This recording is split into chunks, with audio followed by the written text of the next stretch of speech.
Yeah. I have them. Thank you. You've got them, yes.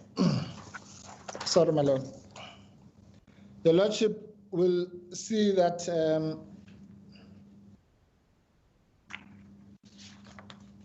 and I must apologize, the papers are not indexed. But paragraph 8 of the regulations issued by Minister Lamola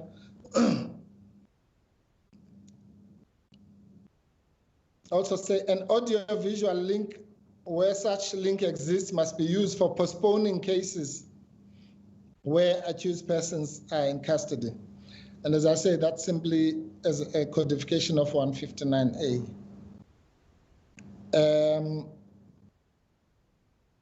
And then it says number 10, which might also be relevant, an audiovisual link may also be used for a bail application and any other process deemed appropriate by the judicial officer. And then number 11 also deals with postponements and so on.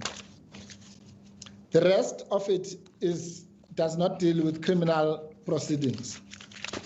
But in any event, my lord, it's a futile exercise.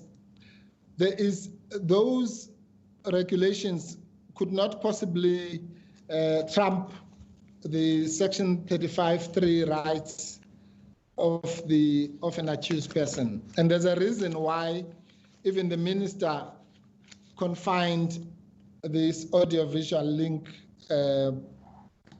access to issues of postponement and bail applications and the like.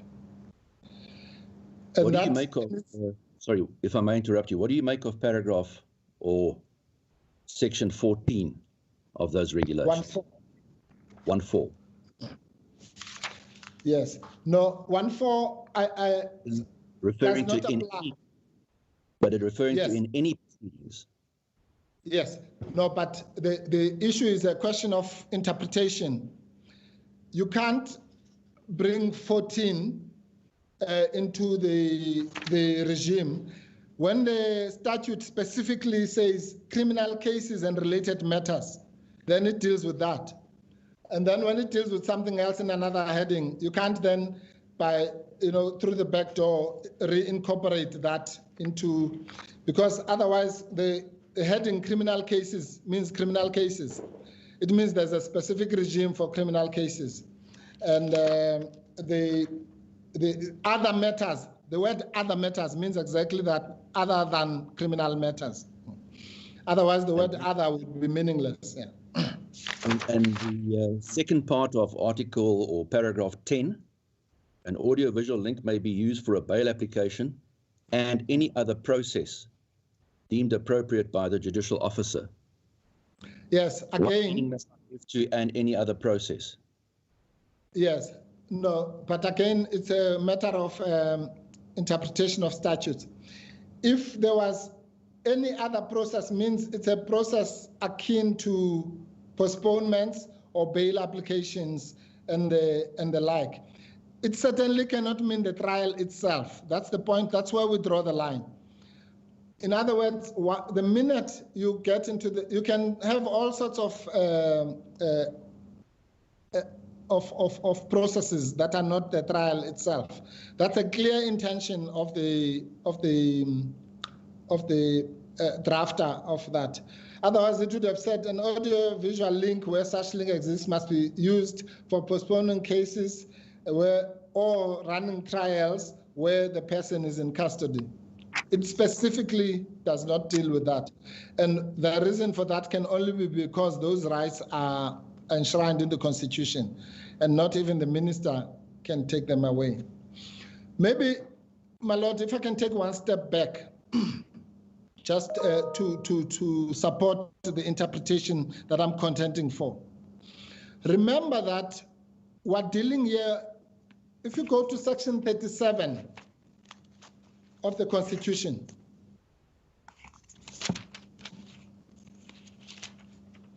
section 37 deals with state of emergency. Yeah. And you have something called non-derogable rights.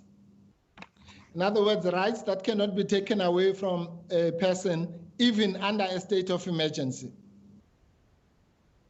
One of those rights is Section 35.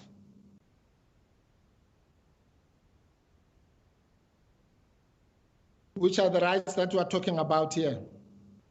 So, my Lord, just from logic and common sense, if those rights cannot be taken away from a person even under a state of emergency, we know that a so-called disaster, the Disaster Management Act is something less than a state of emergency.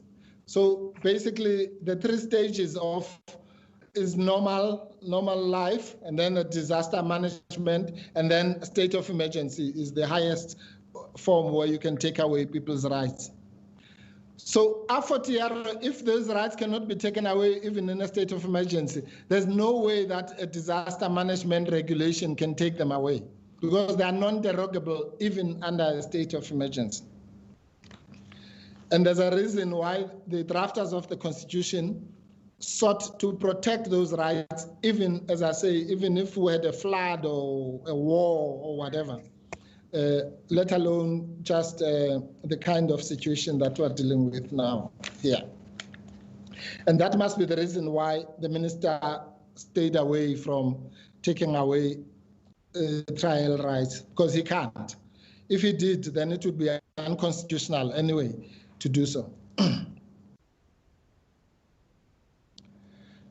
So neither Regulation 10 or 14 can assist the state, because firstly, there are clear provisions of the CPA, of the Criminal Procedure Act itself, but in any event, those rights derive directly from the Constitution and from non-derogable rights. So absent a legal basis upon which the trial itself may be conducted in the absence of an accused person, then it cannot be done. And this is where we would like the court to issue a declarator to that effect. And the reason for that, if I may add, is the fact that the first accused, as he puts it, has had very negative experiences in the past 20 days when it comes to the protection of his 35(3) rights. Your Lordship will remember that, ironically, he was convicted and sentenced in his absence by the Constitutional Court, which is a matter for other litigation. So it's a matter of once bitten, twice shy. He does not want, in the space of 20 days, to be convicted or to have his trial conducted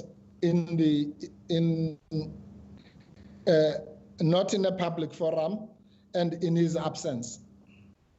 The Lordship will also remember that this court thereafter, per Justice Mnguni, also found that it had no jurisdiction to even set aside a warrant, simply because that warrant was issued by the Constitutional Court.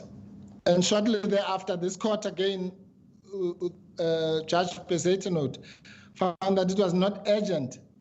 Now, it did not find that they don't have jurisdiction, but said it was not urgent when a person was about to be arrested within an hour or two. So the last thing that the first accused wants to see is yet again, for the 4th time, his Section 35(3) rights being trampled upon in his absence. So that is the reason why the declarator is not. May I interrupt you there? Yes. No, not at all. What's at the heart of this matter is the directive that I issued that the matter proceed by way of a virtual hearing. When I say the matter, I mean the special plea, the Section 106, 1H and 106(4) issues that arise in the special plea. Now, what I want to ask you about that, issuing directions, leaving aside the content of the direction, is obviously something that I could do in terms of my inherent powers, in terms of Section 173 of the Constitution, where the High Court has inherent power to protect and regulate its own process and procedures, and that's how I understand it. Do you take issue with that? Yes, I do. Section 173 has got absolutely nothing to do with what we are about here. So that section is only applies where there is no provision for a particular process, and mainly in the context of civil proceedings. Here, firstly, insofar as we are talking about the postponement application, the section 168 of the criminal procedure provides for that. But also when it comes, that's why I was taking your lordship through those sections before about virtual hearings.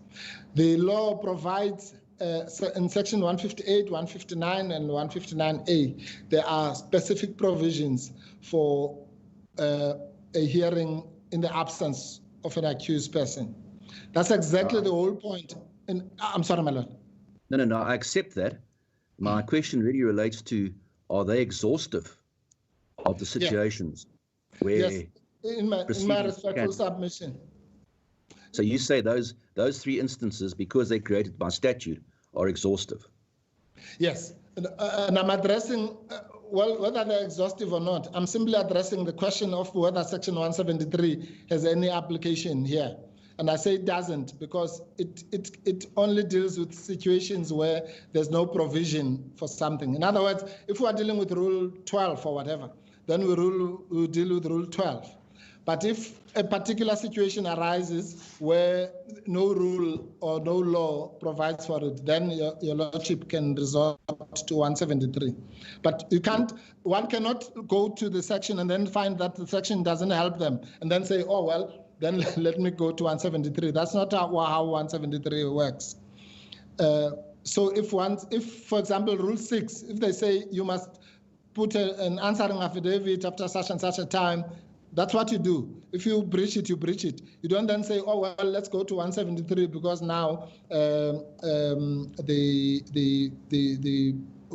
we're finding ourselves in a situation where we are not able, with the existing law, to do what we want to do. That's not the purpose of 173.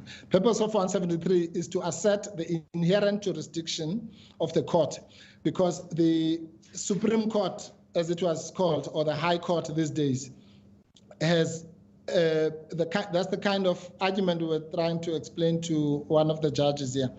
The High Court has got jurisdiction to do anything except where it is prohibited from doing.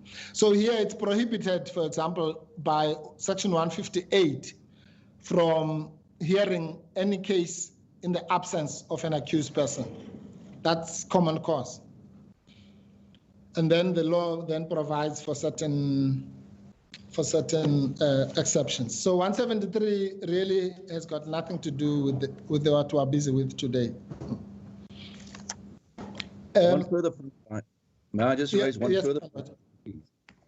Your notice of application, the relief that you're claiming is 1, declaring that the trial of the accused plea, that's now the special plea on the virtual platform, is inconsistent with the rights of the accused in section 35(3) of the Constitution. And then paragraph 2 deals with that the matter be adjourned. It seems to me that 2 is really just a consequence of 1. It would follow. Yes. Obviously, if you succeed with 1. No, absolutely, my lord. Agree. I fully agree, my lord. If the declarator is good enough, then obviously the postponement must follow. Yes. It follows consequentially. Yes. No, we accept that, my lord. Now, on 1, what is said to be inconsistent with the rights of the accused in section 35(3) of the Constitution is the directive that are issued.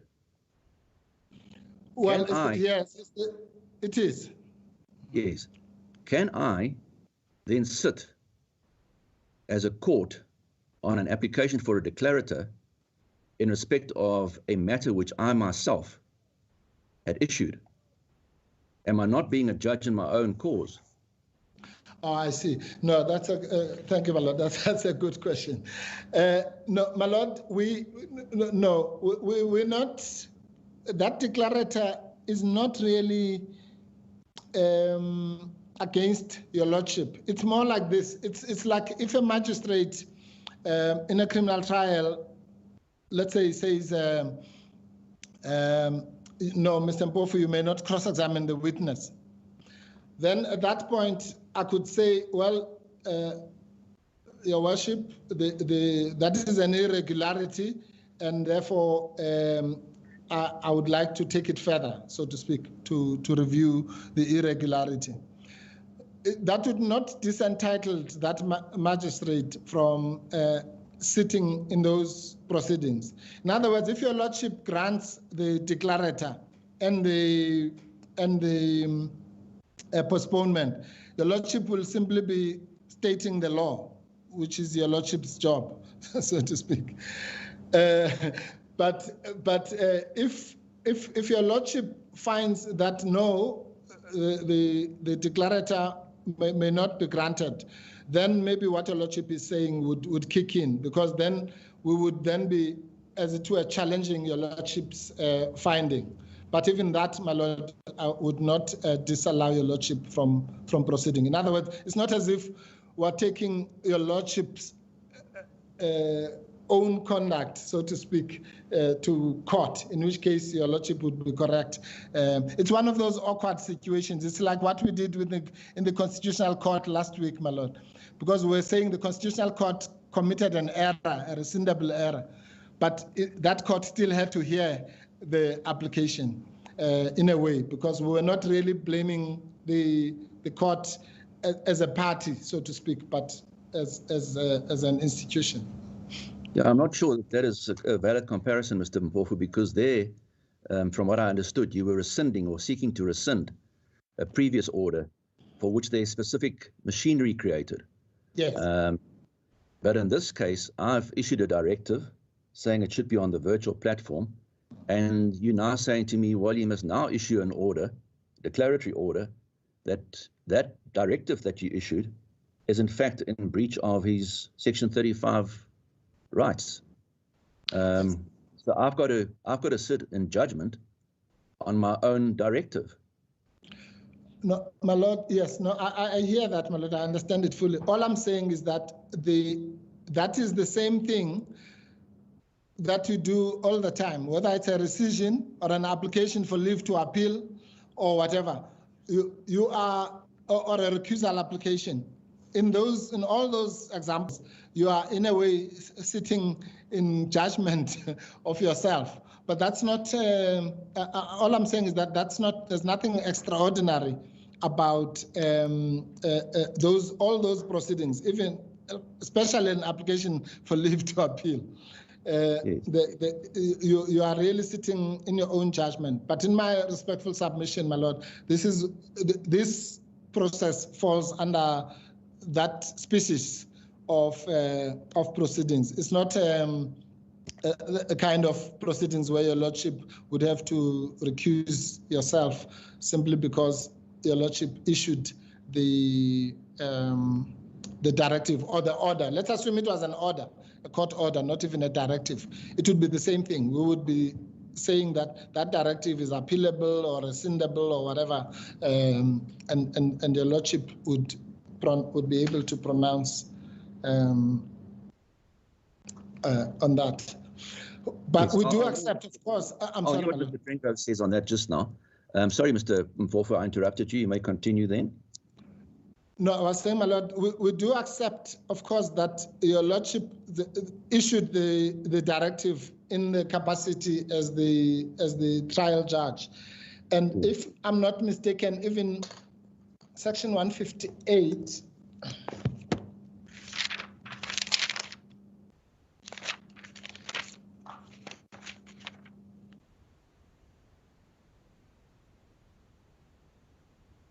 yes, Section 158 to say a court may, which would mean a judge, may, on its own initiative or on application by the public prosecutor, order that a witness or the accused, if the witness or accused consents thereto, may give evidence by means of a closed circuit television or similar electronic media.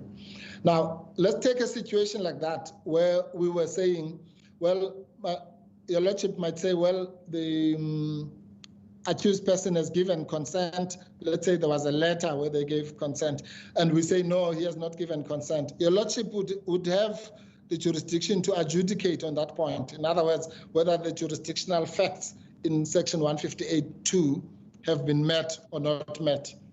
It could not be that simply because Your Lordship acted mero motu, which is authorized by the section itself. Then Your Lordship would be disqualified. Yes, thank you. Thank you, my Lord. Then, my Lord, the portion that I really want to deal with is to take one step back and demonstrate to Your Lordship that what we're busy with, because the other side's idea, and I suppose Your Lordship's logic as well, was that the section 106(1)H process involves oral, or rather does not involve oral argument. Yeah. Well, my Lord, this is our answer to that is quite simple. It is by now accepted. I haven't. Yes, it's a case of State versus Moses. No, it's in fact Silla. It's Musa Silla, judgment of straight on J. Yes, yes. Your Lordship, I don't have to. Yes, Your Lordship knows that the law general is that the lease really arises at the point after the plea. Once the plea has been entered, then the trial proper has started. That's number one. Number two, in terms of section 108 of the Criminal Procedure Act, says if an accused pleads a plea other than a plea of guilty, he shall, subject to the provisions of section 115, 112, and 141, by such a plea be deemed to demand that the issues raised by the plea be tried. So the word tried there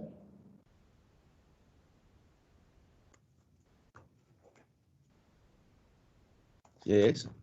Yes, my Lord. The word tried there has the obvious meaning that by the mere entering of a plea such as 106(1)H, the accused person is deemed, so you don't even have to do anything. We made a notice in terms of section 108 really as a courtesy or just to notify ex abundanti the other side. But the law actually deems that by entering a plea such as 106(1)H, you demanding that the issue be tried. And we know the meaning of the word tried is the same as it is in 35(3). 35(3) says that every accused person, E, has a right to fair trial, which includes the right to be present when being tried. So exactly the same word tried as that is in 108 is the same word that appears in 35(3)E. So there can be no ambiguity about the fact that anything outside of this postponement application is the trial itself. And the trial itself, with the greatest respect, cannot be conducted in the absence of the accused, to the risk of stating the obvious. That's the obvious implications of 158(1) and also 35(3)E. So that doesn't assist anyone, the fact that what was going to be discussed may not include oral evidence. But even if it did, Yes, my lord, I'm with you. Sorry, I was just going to say, but is that right? You know, in Scylla, well, let me take a step back as well. Section 106, when dealing with 106(1)H, doesn't prescribe the procedure that is to be followed. It's silent on that point. That's correct. And what happened in the Scylla matter was, in fact, at paragraph 20, the learned judge says, after the plea was tendered by the accused, the court ordered that the plea should be dealt with separately and upfront, germane to a so-called trial within a trial. Yes. So there specifically it was going to be dealt with by the reading of oral evidence.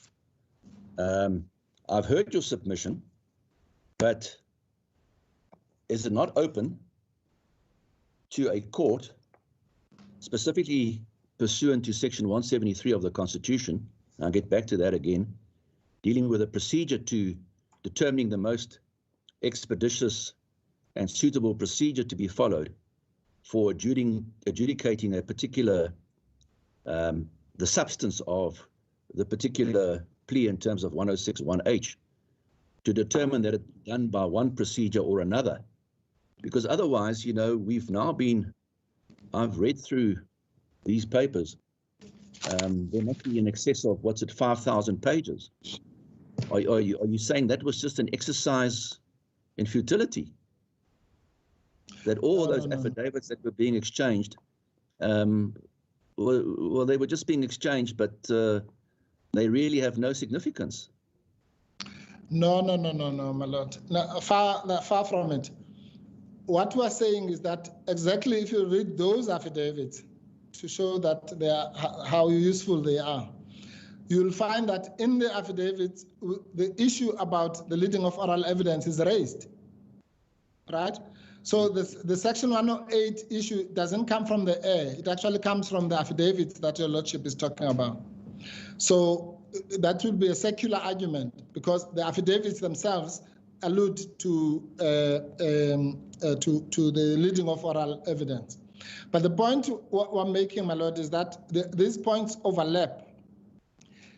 When it comes to, if we accept, for argument's sake, that the process, the 106(1)H process, is the trial proper, let's assume we're together on that.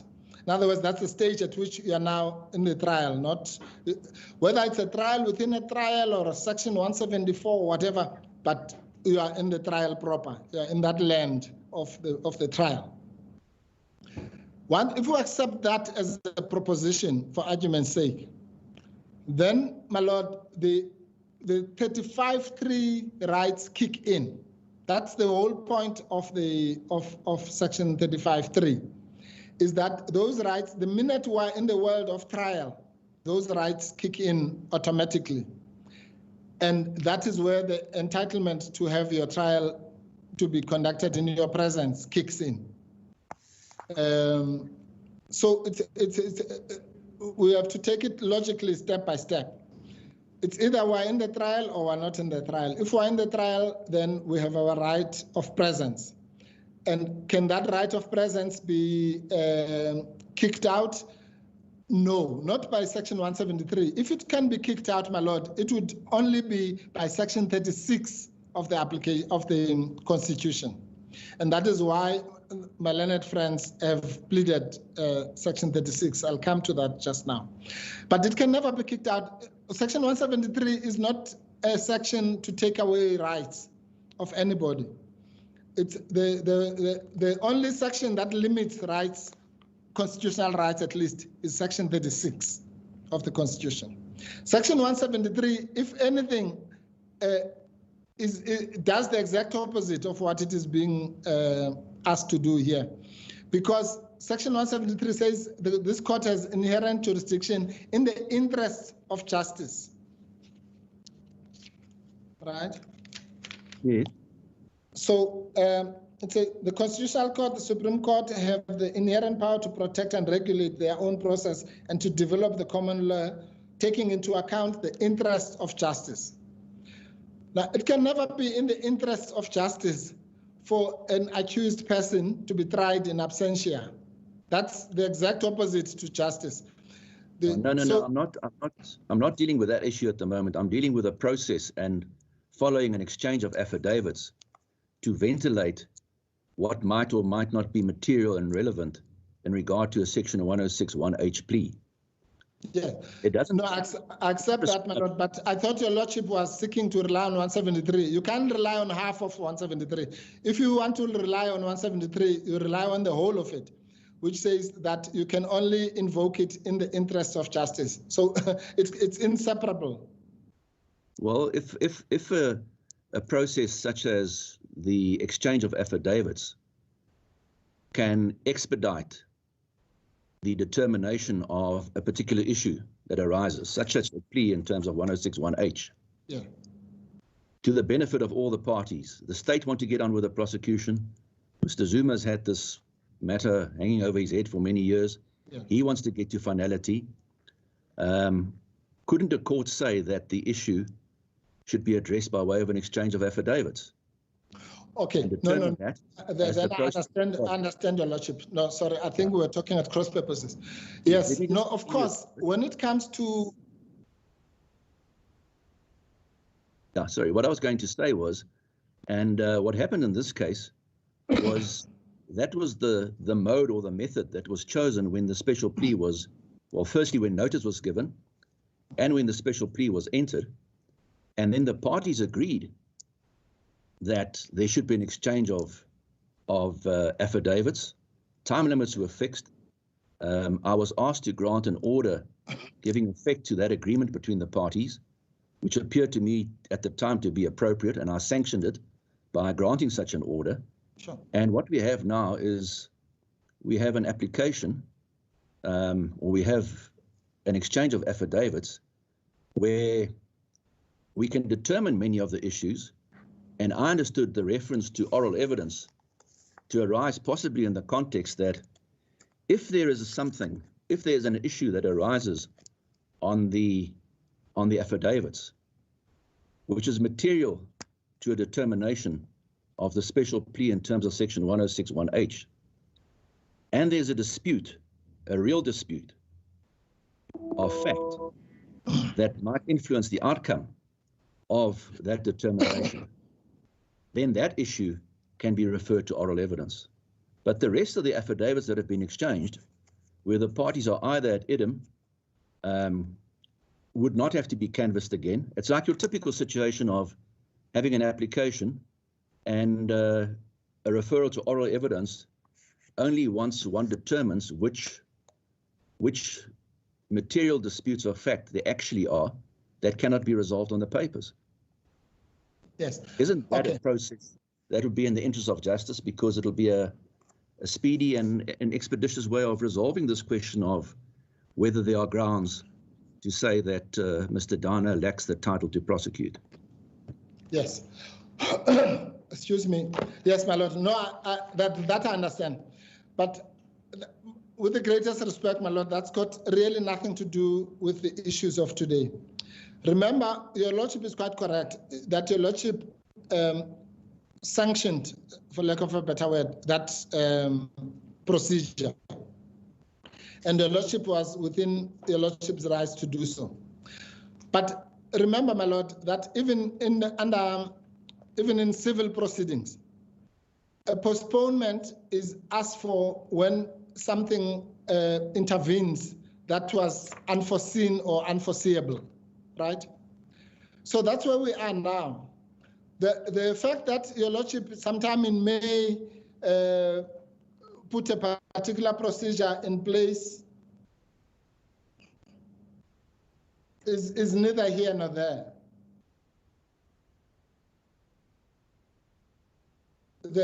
Because everyone, including your lordship and us and even the other side, at that time, the last thing you had in mind when your lordship sanctioned that proceedings was that procedure would be done in the absence of the accused.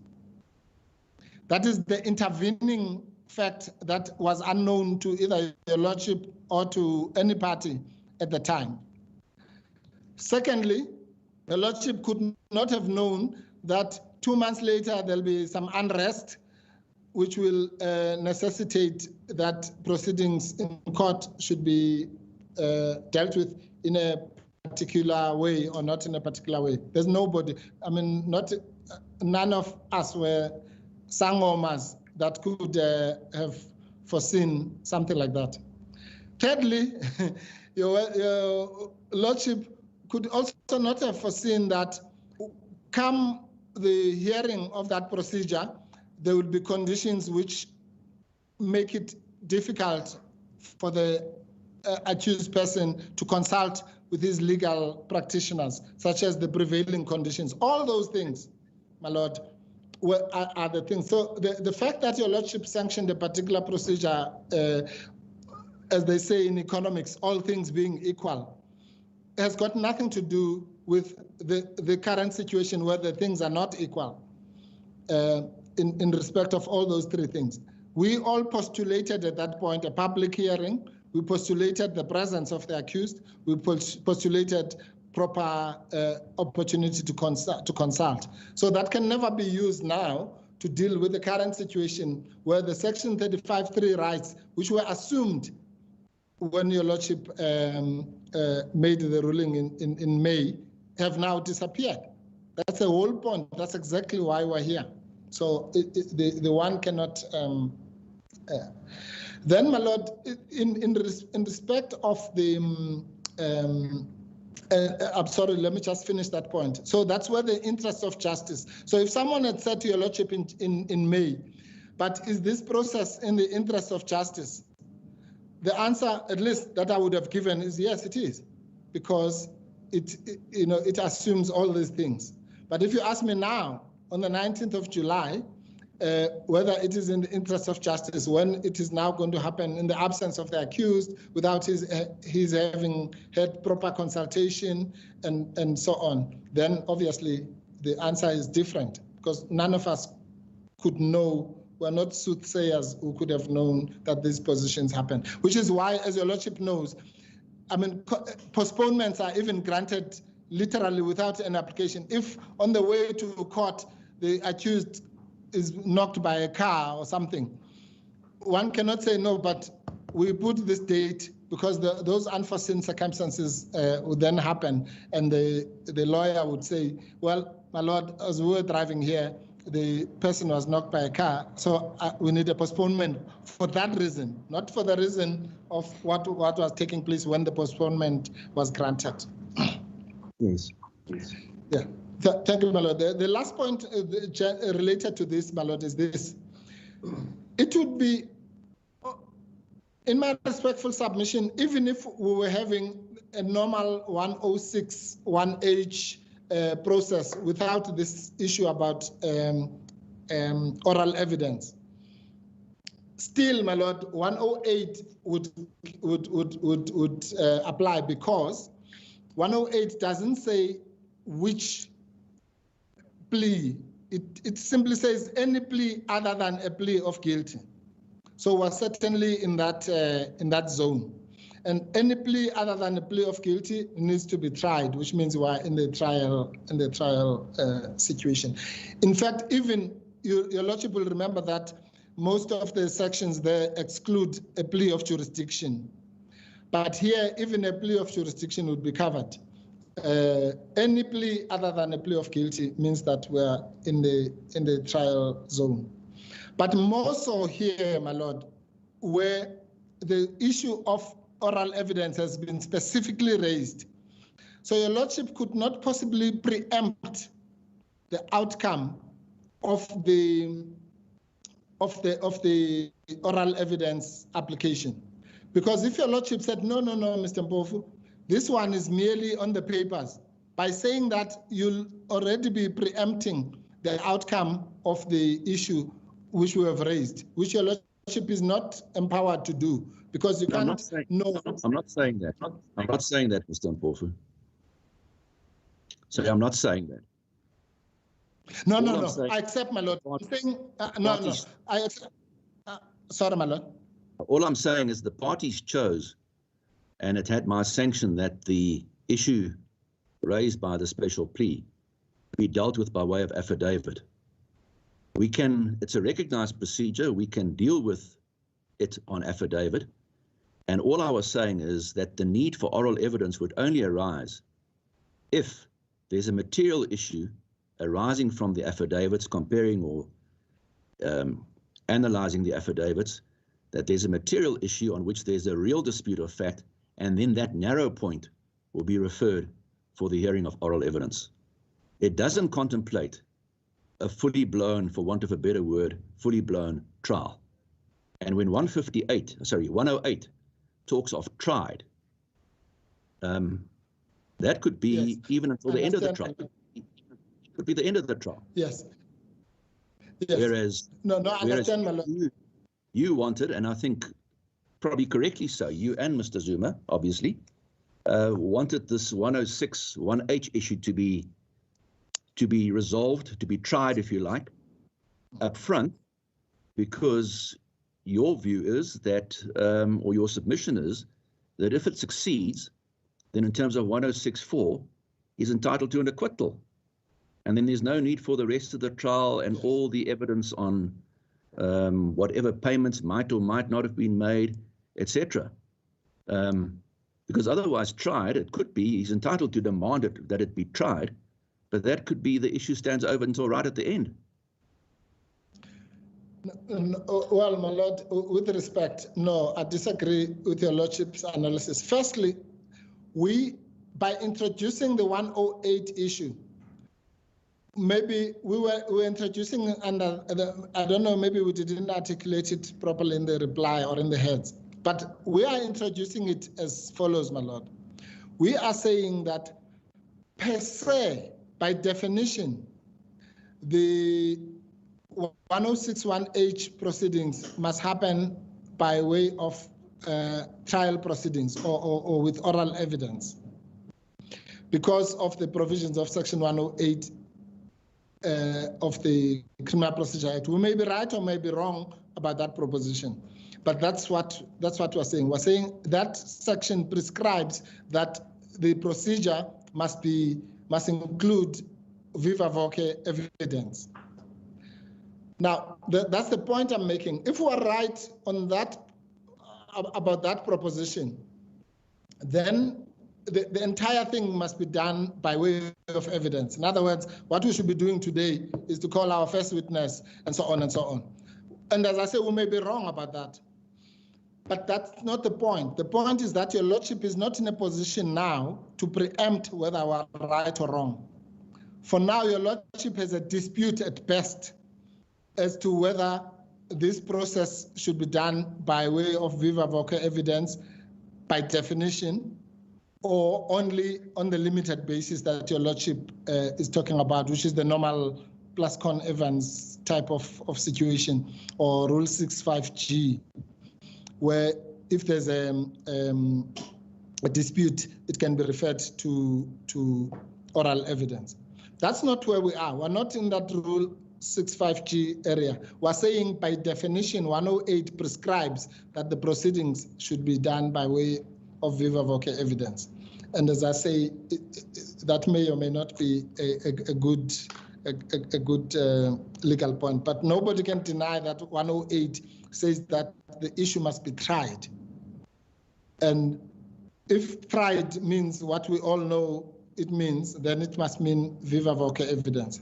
And if we are correct about that, then and I was not saying that your lordship says this, but the NPA at least says that it should be no problem with this virtual hearing, because in any event, this is just argument on paper.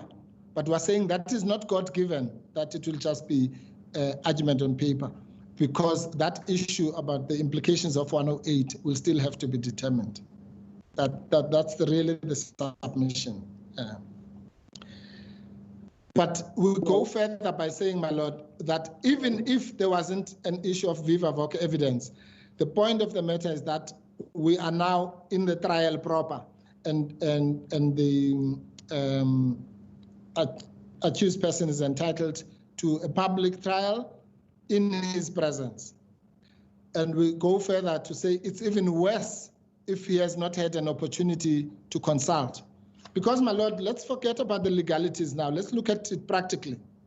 We are saying to your Lordship, because of these intervening circumstances, we have not even been able to consult on this issue of the 1061H. I can tell your Lordship from the bar that actually we were consulting on the 28th of June. We were busy consulting on this matter. And then the following day, the Constitutional Court judgment came. And therefore, we were all busy with dealing with that matter. So, and then your Lordship made a good proposal last week that it would be prudent to postpone this matter. And that's why we take exception to Mr. Downer's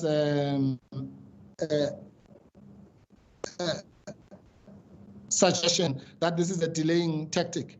Because if it was a delaying tactic, then it would have come from the accused person. This proposal came from his Lordship.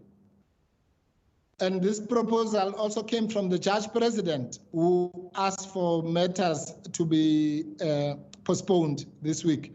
And nobody can accuse the Judge President or his Lordship of delaying tactics. These were done on the basis of the prevailing circumstances, unforeseeable circumstances. All those proposals, we accept they were done in good faith by your Lordship and by the Judge President to deal with the current situation. All we did, and your Lordship will see in the correspondence, was to agree with your Lordship. We said we agree that it is a prudent way to deal with this, and now we're being accused of so-called delaying tactics, which is really uncalled for. Yes. The point, I'm sorry, Malan. Yeah, I'm not sure that, I don't think you have to be concerned about that. I'm going to deal with this matter on the legalities that arise. All I want to say about the week's postponement is it has become one where I'm alleged to have said it is prudent that it be adjourned. That is not what I said. Yes. If my email is as an annexure to the papers, and I said it might be prudent, and it was said in the context that I had mooted the possibility of a virtual hearing, and I said I would need to gain access to the IT officials to arrange it. And because of the unrest prevailing in Pietermaritzburg, I couldn't get access to the court. And it's in that context that I meant it might be prudent. But then things changed thereafter. Well, anyhow, that's the point. That's the problem. Your Lordship did say it might even be prudent to consider adjourning the hearing for a week, depending on the availability of all counsel, until the present problems might hopefully be abated. We don't put it higher than that. All we're saying is that... In some of the affidavits, it said that I said it is prudent. I said it might be. Might, I can live with might. That's good enough. If it was put higher than that, my Lord, then we apologize. But let's deal with what it says here. Your Lordship says it might even be prudent to consider adjourning the hearing for a week, depending on the availability of all counsel. The point, I'm making two simple points. That the first person to even talk about an adjournment was your Lordship. And what we did, and we accept that your Lordship did so not for any other purpose, but to deal with the current situation. All I'm saying, my Lord, about that is that once this happened, as a matter of reality, we wrote to your Lordship and said, today we are going to consult with the client. We went to consult with the client. We discussed this letter. We even left copies of your Lordship's letter with the client to say where it says it might be prudent to consider an adjournment. And your Lordship then says things changed. The only things that changed is that the following day, the NPA was of a different view, that it might no longer be prudent. And we have not had a chance to discuss that new prudence with the client. The client knows that your Lordship said it might be prudent to adjourn, and the client agreed. We even said in the unlikely event that the client gives us different instructions not to agree with this approach, then we will communicate to your Lordship. And we didn't communicate, so you can assume that our instructions were consonant with the proposed postponement. And that's the reality of the situation. So the proposed postponement was really and that's why we supported it for a week or two to look into the situation, and then maybe some other practical arrangements could be found. You never know. Maybe the client might even be out of jail by then. Nobody knows. If a couple of weeks, the situation might change. All these debates about the presence and absence might be of academic importance. But as we sit now, my lord, it cannot be denied that he is handicapped, or his rights in terms of 35(3) are violated or limited, to put it mildly. I think in the light of the relief that you're claiming for the declaratory order, the position must be assessed as it exists now. We can't speculate on what might happen in 2 weeks' time, or even a week's time. No, but then your lordship is changing that. Well, that can't be correct, my lord. If your lordship says it might even be prudent to consider adjourning the hearing for a week, depending on availability of counsel, until the present problems might hopefully be abated, then your lordship was speculating. We don't, that in 2 weeks' time, the present problems might be abated. I'm simply saying that those problems, it's inevitable. When you postpone a matter, you are projecting into the future. Your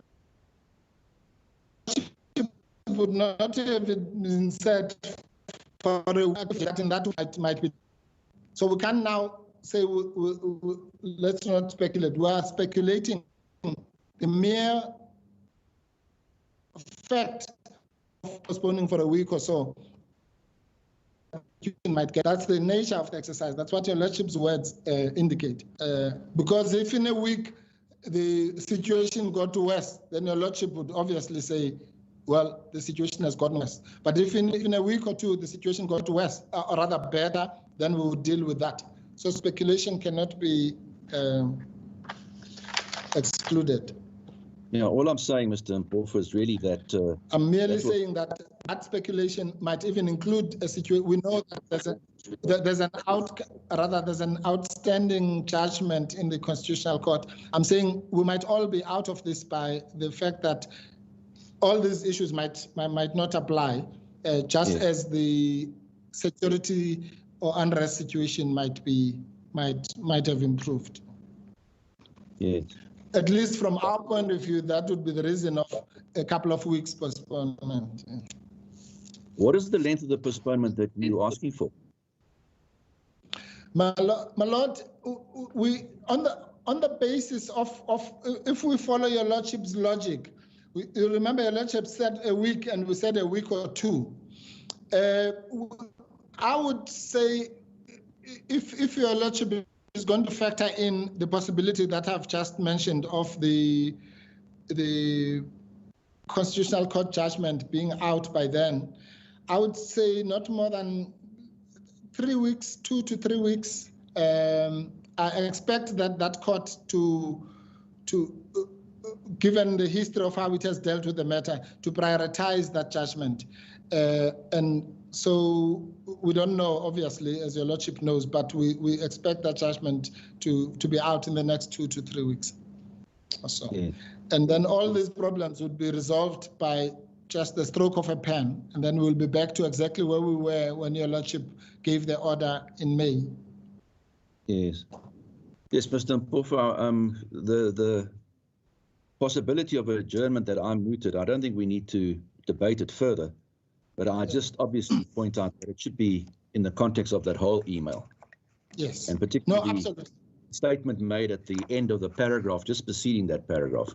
But as I say, I don't think it takes the present debate much further. Anyhow, yes, any further submissions? No, my lord. Those are our submissions, my lord.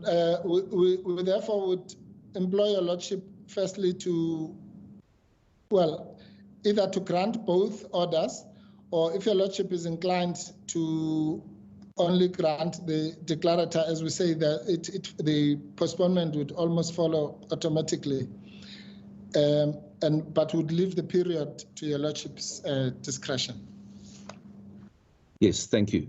It's past 11. Should we take a short postponement now for 15 minutes, also as a comfort break?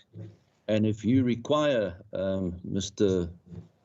Mpofu to speak to Mr. Zuma, I confirmed this morning that he has a facility available in the correctional facility at Escort, a phone that he can use that if he needs to speak to you. But it seems to me this is a matter that's been on affidavit. But I make that offer to you. That's the long and the short of it. No, thank you, my lord. No, thank you, my lord. Apropos that, yes, my lord. Well, firstly, we are indebted to your lordship for having accepted the affidavit from the attorney. Obviously, ideally, it would have had to come from the client, but because of the current situation, the affidavit only came from the attorney. Secondly, we were certainly not aware that we would be able to consult, but we're indebted to your lordship. We will use whatever facilities. I don't know whether it's by Teams or by telephone, but Well, perhaps you can just make inquiries in that regard, what should happen. That is, if he needs to speak to you. Yes. Well, I'm sure he does, man. Well, yeah. Well, at least I want to speak to him. Yes, no, that's fine. But what I mean is that whether there's specific instructions, because this matter's been argued on the papers, on affidavits, you confine to the affidavit, or the affidavits, and that's the basis upon which it will be decided. So the scope for instruction is really limited, but I don't say it. I don't take it any further than that. Thank you, my lord. I understand. I take it, Mr. Trengrove, if you're happy that we take the adjournment now, and then you can start when we hopefully resume at, I make it now 11:15. Shall we say 11:30? Thank you. We're all back. We listen to you, Mr. Trengrove. Thank you, my lord. Thank you.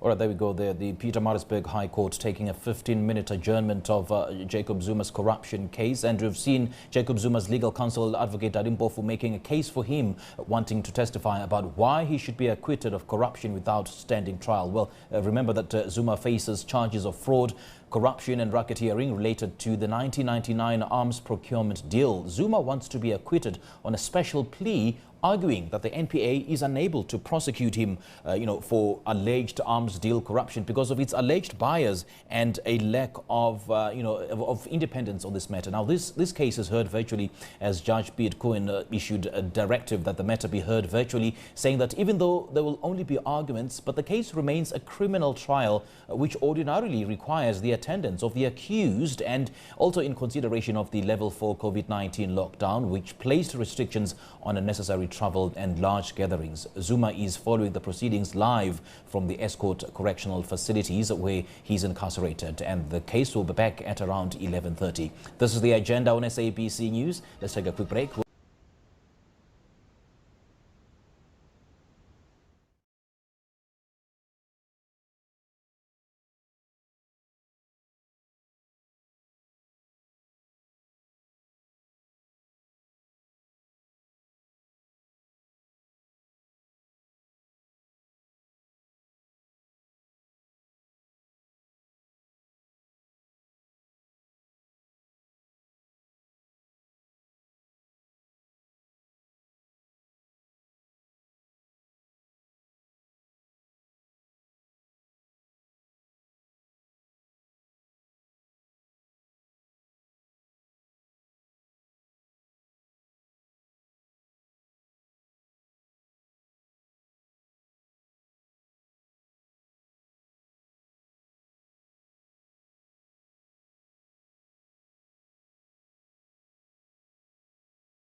Can I just check, Mr.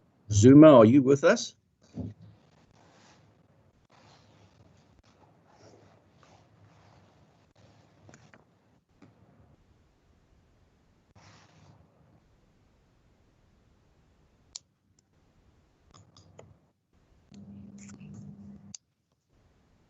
Sir Malota, who couldn't hear that?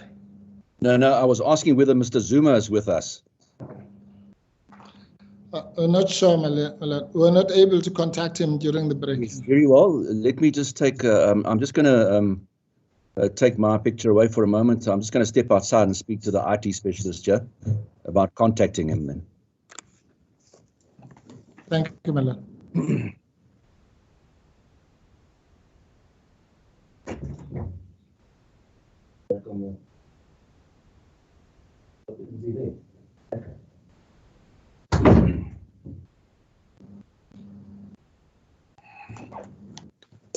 Malota. Yes, thank you. There's Mr. Zuma. Thank you. You can hear us, Mr. Zuma? President. Yes, and the only other one that might be important would be Mr. Roo. You can hear us, Mr. Roo? Thank you, Chair. Thank you, my lord. Thank you. Yes, Mr. Trengo, you may proceed then. If I may just preempt what you're going to say, obviously I would appreciate you dealing with the issue of whether I can grant the declaratory relief in paragraph 1. That's the one issue. The other one is the question that was raised about alleged violation of section 35(3)(f) rights, because that wasn't sort of made prominent in the papers. And then the third issue, I suppose the objection to the argument on the special plea being heard virtually, because Mr. Zuma says he wants to give evidence during that special plea. Thank you, my lord. I'll certainly address those 3 questions. Thank you. May I suggest at the outset that it is clear we're not going to hear oral evidence today. We also accept that if you were to hold that it is necessary to hear oral evidence to determine the special plea. By special plea, I mean the defense under section 106(1)(h). If you were to hold that it is necessary to hear oral evidence to determine that defense, then that will obviously not be done today, and then we will have to reconsider the appropriate process by which that evidence should be heard. It might be done virtually, but a more elaborate arrangement would then have to be made. So for the moment, we're not debating and we're not suggesting that the arrangements, the current arrangements, are suitable for oral evidence and that you should proceed to hear oral evidence. We will submit, on the contrary, that oral evidence is not necessary or justified for the determination of the special defense. That is so because for 3 reasons. Firstly, because it's bad in law. The facts advanced in support of the special defense simply do not sustain such a defense. We'll call it excipiable. I know that's the language of civil law, but by analogy, we'll say that the plea is excipiable. We submit in the second place that there is, in any event, there are no material disputes of fact, and therefore there is nothing to be resolved by oral evidence. We submit thirdly that in any event, most of these issues have been decided by the Supreme Court of Appeal in the Spite Tapes judgment and by the full bench of this court in its dismissal of Mr. Zuma's application for a permanent stay. So that the special defense can and should be determined today because no oral evidence is necessary for its determination. And we submit that because this debate is merely a debate on the paper before the court, it is entirely legitimate and lawful to have this debate on a virtual platform, and we will address that at the outset as a defined issue. So that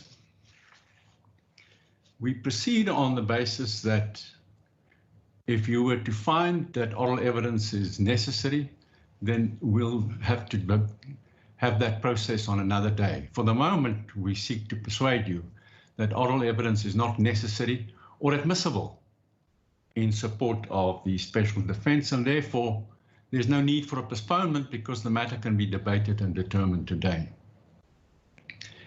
I'm going to address a few general issues, which is relevant to the general context in which these issues arise, and then address the following topics. I shall address firstly the lawful competence of a virtual hearing for purposes of today's debate. I will then have a look at Mr. Zuma's affidavits to see what it is that he wants when he says he wants a referral to oral evidence, because he doesn't ask for an opportunity to give evidence at all. What he asked for is for Mr. Downer and various state officials to be called up for interrogation. And we will submit that there is just no basis for that at all. I will then submit that the special plea is acceptable on the grounds upon which Mr. Zuma seeks to advance the special defense. In other words, even if one were to accept all of his evidence, the defense is in any event bad. And lastly, submit that there are no material disputes of fact in any event, so that there is no point referring anything to oral evidence. May I start off then just with one or two topics of general context. The first is that it's important to bear in mind that there is a duty on the state to prosecute corruption, and in particular to prosecute public officials accused of corruption. And it is not merely part of the general duty of the state to prosecute crime. It is a particular duty imposed on the state by both the Constitution and under international law to prosecute corruption. Firstly, as for the duty under the Constitution, this was a matter that the Constitutional Court considered in Glenister's case, and that is Glenister v. President of the RSA, 2011, 3 SA 347, judgment of the Constitutional Court. The court, Glenister in the first place, in paragraph 172, endorsed a statement it had earlier made in the case of Heath, where the following was said about the scourge of corruption. Corruption and maladministration are inconsistent with the rule of law and the fundamental values of our Constitution. They undermine the constitutional commitment to human dignity, the achievement of equality, and the advancement of human rights and freedoms. They are the antithesis of an open, accountable, democratic government required by the Constitution. If allowed to go unchecked and unpunished, they will pose serious threat to our democratic state. And for that reason, the Constitutional Court went on in Glenister to say that the Bill of Rights imposes a duty on the state to combat corruption. It did so in paragraph 177 as follows. The state's obligation to respect, protect, promote, and fulfill the rights in the Bill of Rights, thus inevitably, in the modern state, creates a duty to create efficient anti-corruption mechanisms. Parliament has recognized this in the preamble to PRECA. All this constitutes uncontested public and legislative policy in South Africa, for it has been expressly articulated and enacted by Parliament. That's the duty under the Bill of Rights, but there's also a duty under international law, also discussed in Glenister. Glenister said in paragraph 178, our Constitution takes into its very heart obligations to which the Republic, through the solemn resolution of Parliament, has acceded, and which are binding on the Republic in international law, and makes them the measure of the state's conduct in fulfilling its obligations in relation to the Bill of Rights. That must be read with the provisions of the United Nations Convention Against Corruption, UNCAC. The United Nations Convention Against Corruption imposes a range of duties on all states party to the convention, which includes South Africa. But the one that is particularly relevant to this case is the duty that it imposes parties, and that is in Article 30, sub 3, which reads as follows. Each state party shall endeavor to ensure that any discretionary legal powers under its domestic law relating to the prosecution of persons for offences established in accordance with the Convention are exercised to maximize the effectiveness of law enforcement measures in respect of those offences and with due regard to the need to deter the commission of such offences. So that is important because it guides not only the context in which the proceedings today are held, but guided and was meant to guide the prosecution of this case. And that is that the discretionary powers must be exercised to maximize the effectiveness of law enforcement. Now, Mr. Zuma invokes his right to a fair trial under Section 35(3) of the Constitution. And that is undoubtedly a right to which he's entitled, and an important right which we should all be careful to respect. But it must also be understood that the right to a fair trial under Section 35(3) is not a one-way street. And the Constitutional Court has made that plain on more than one occasion. It's made the point in Sheikh's case, that's S.V. Sheikh, 2008, Volume 2, S.A. 208, paragraph 43, where it said the following: the right to a fair trial requires a substantive rather than a formal or textual approach. It is clear also that fairness is not a one-way street, conferring an unlimited right on an accused to demand the most favorable possible treatment. A fair trial also requires fairness to the public as represented by the state.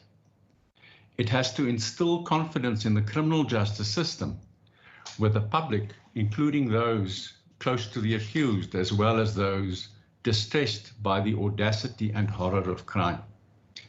That same sentiment was reiterated later in a case of Estate Agency Affairs Board, the Auction Alliance, 2014, Volume 3, SA, 106, Constitutional Court, in paragraph 71, where Justice Cameron, for unanimous court, endorsed the proposition that the right to a fair trial is not a one-way street, it cuts both ways, and then added the following, particularly apposite to a case of this kind. The fair trial right does not mean a predilection for technical niceties and ingenious legal stratagems, or to encourage preliminary litigation. A pervasive feature of white-collar crime cases in this country. To the contrary, courts should, within the confines of fairness, actively discourage preliminary litigation.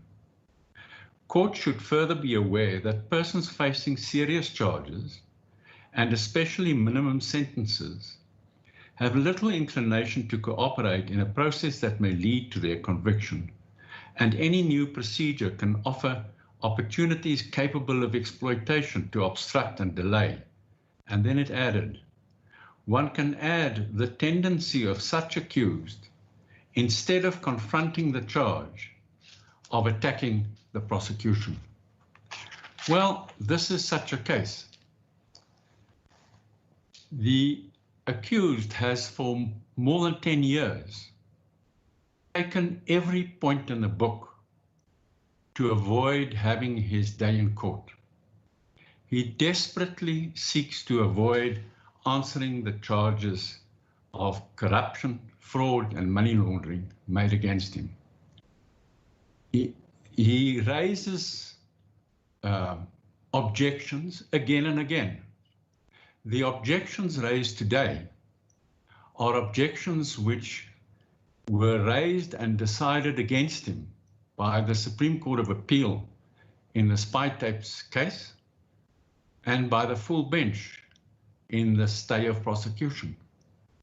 You will have seen the analysis included in our answer to the application for a postponement, that 135 paragraphs of his heads of argument in this case, in support of the special defense, are paragraphs cut and paste from his application for leave to appeal to the Constitutional Court against the full court judgment.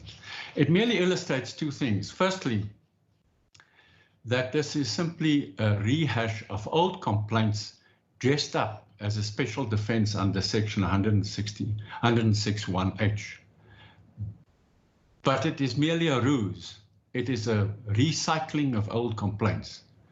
The second is that these self-same complaints are the very complaints which he abandoned, when he abandoned his appeal application for leave to appeal to the Constitutional Court. In other words, it is these are contentions in which the accused himself had given up any hope when he abandoned his application for leave to appeal to the Constitutional Court. And we submit with respect that it's an abuse to rerun the same complaints again, this time under a guise of section 106(1)(h). Now, so much for the general background. Let me turn then to the competence of a virtual hearing. And let me say at the outset, my lord, that I agree with my learned friend with respect, that there is no obstacle to your determination of the issue in the light of your earlier directive. Firstly, at a technical level, your directive was a purely interlocutory direction and no more.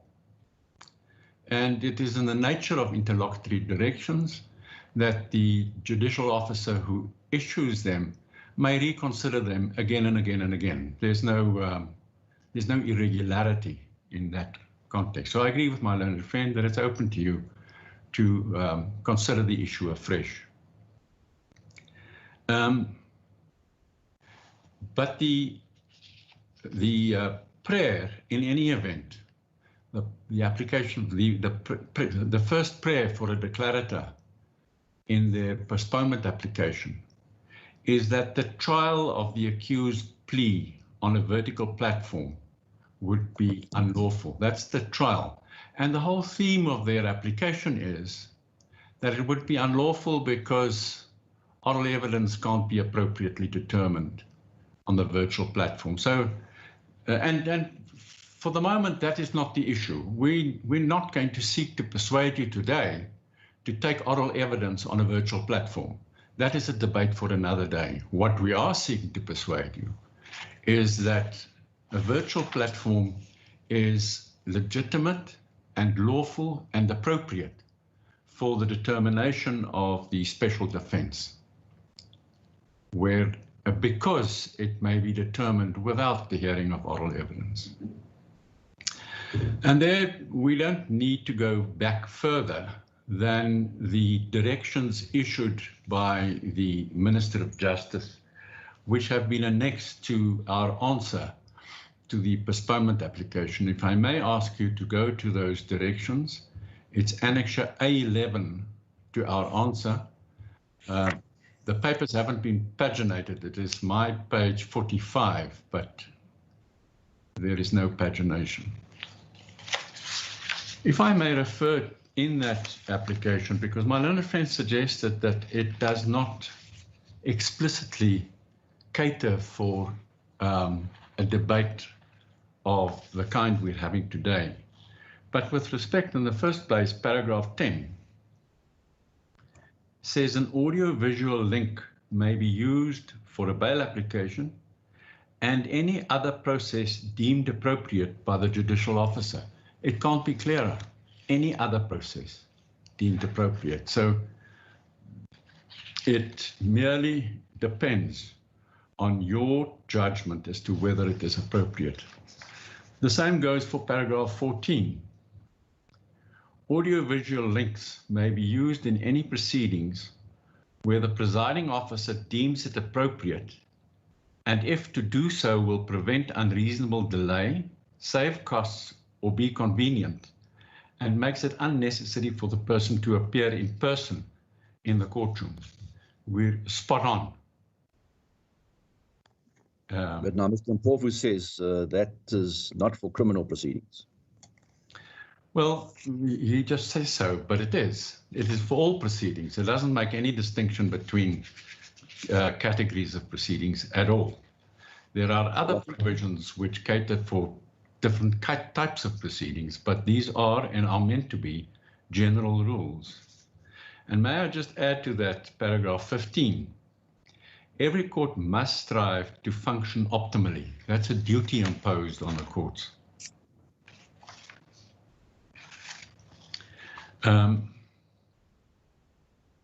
And the fact that these rules cater for criminal cases as well is evident from paragraph 17, which requires cases to be placed on a priority roll. And if you look at 17B, cases where the accused person are charged with the following, and then sub 4 is corruption. So it deals with criminal cases and with corruption cases. And then in C, cases that are trial ready, that's us. And in G, any other case in which the presiding officer, etc. So not only is it competent, but these are cases that must be placed on a priority roll for determination in accordance with these directions. Now, a learned friend then says, well, but the Minister of Justice cannot detract from the Constitution. And therefore, I don't know what, therefore what, you must ignore his directions. But in the first place, you can't just ignore any legislation. As you know, my lord, under the Oudekral principle, and adopted by the SCA, and the Curlin principle adopted by the Constitutional Court, administrative action, which includes subordinate legislation, stands and must be respected and obeyed and applied until reviewed and set aside. So it doesn't help merely to say that these rules are in conflict with the Constitution. But in second place, they are not in conflict with the Constitution, and the SCA has indeed held that to be so in De Beers case. Now, my lord, I don't know whether your lordship has a copy of De Beers case. A copy has been included in a supplementary bundle, yes, which has been distributed. But if we will refer particularly to paragraphs, so let me say, the SCA considered in De Beers case whether it was competent to have a hearing of an appeal on a virtual platform. And it discussed the matter quite comprehensively from paragraphs 32 to 71. But I'd like to emphasize paragraphs 64 to 67, because they there addressed and dismissed the very contentions advanced on Mr. Zuma's behalf based on the Constitution. Because the court said in paragraph 64, that was of course a civil case, but the court said the Constitution in terms of section 34 gives everyone the right to have any dispute that can be resolved by application of law decided in a fair public hearing before a court. Section 91A of the Supreme Court Act requires that all superior courts must be open to the public. Mr. De Beer and his organization, LFN, did not provide any basis as to why convening the oral hearing of this appeal on a virtual platform to which the public enjoyed access was not a fair public hearing. It elaborated on it in the rest of paragraph 64, but then towards the end of the paragraph said the following. Absent special circumstances, proceedings are no less open because they take place on a virtual platform. Indeed, such proceedings may be more accessible to the public and no less open to the parties. As indicated above, the directives issued by the Chief Justice and the President of this court, having been agreed by the heads of court, although premised on the national state of disaster, were founded on the power of the judicial authority provided for in sections 165 and 173 of the Constitution and sections 83 and 84 of the Supreme Court Act. This was done to deal with the prevailing circumstances and to preserve and advance open justice. The alternative would be for the administration of justice to grind to a halt. So my learned friend is, with respect, quite wrong to say that the directives of this kind may not be issued by you under section 173. The Supreme Court of Appeal expressly recognized the legitimacy of arrangements of this kind under section 173. And then in paragraph 65, the court said the following.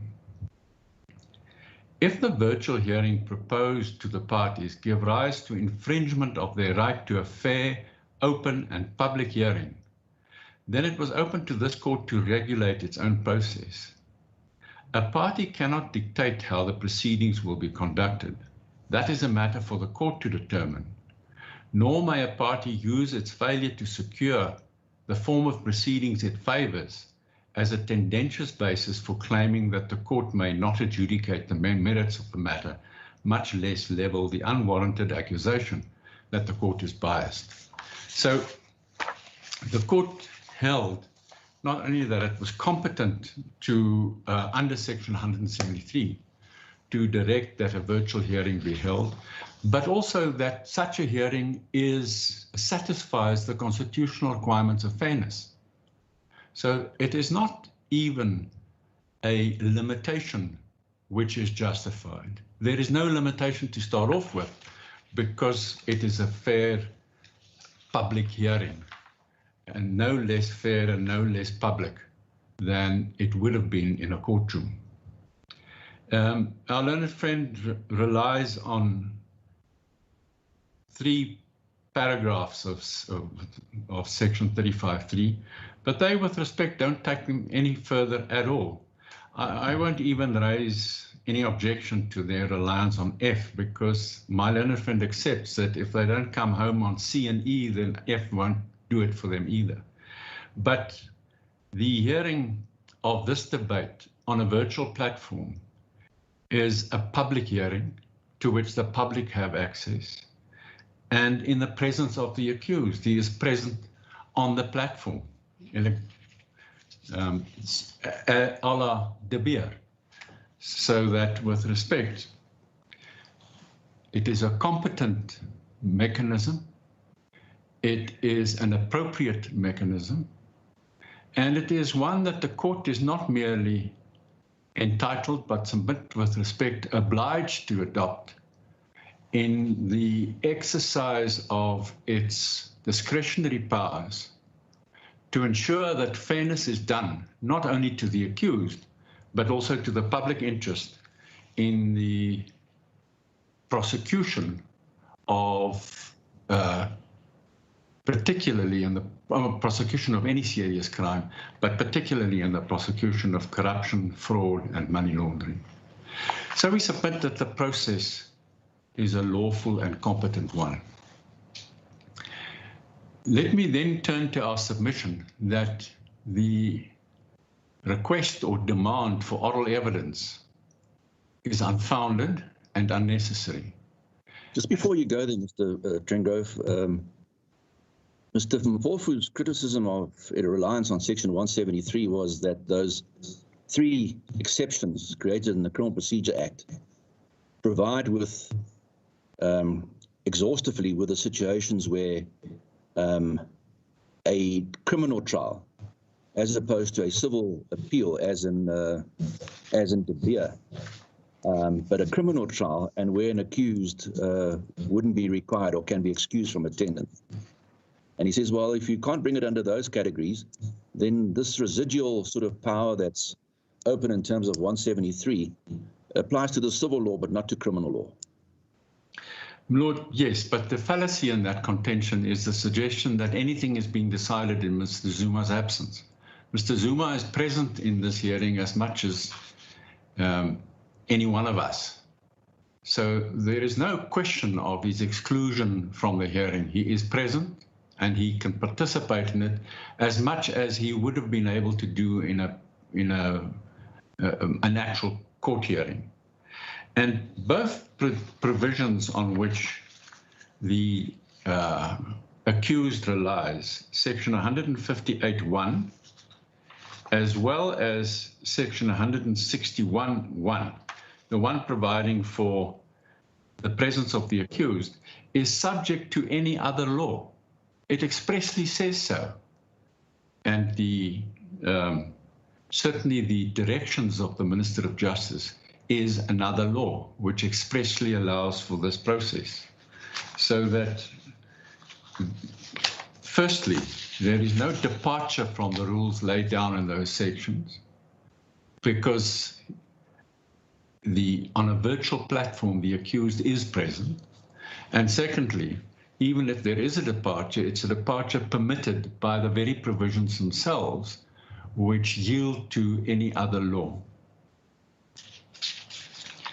But, my Lord, it is then important to consider what it is that the accused wants. Because this notion that he wants to give evidence is, with respect, not a true reflection of the case he's made. And may I take you through his pleadings very briefly to identify what it is that he says he wants oral evidence on. I'll start with his plea, with a formal plea itself. That's on page 1 of the court record, the paginated court record.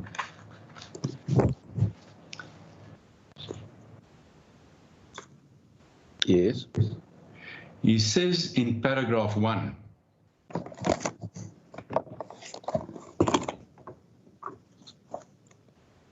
thank you. There are facts and circumstances involving the conduct of Mr. Downer from conducting a fair prosecution.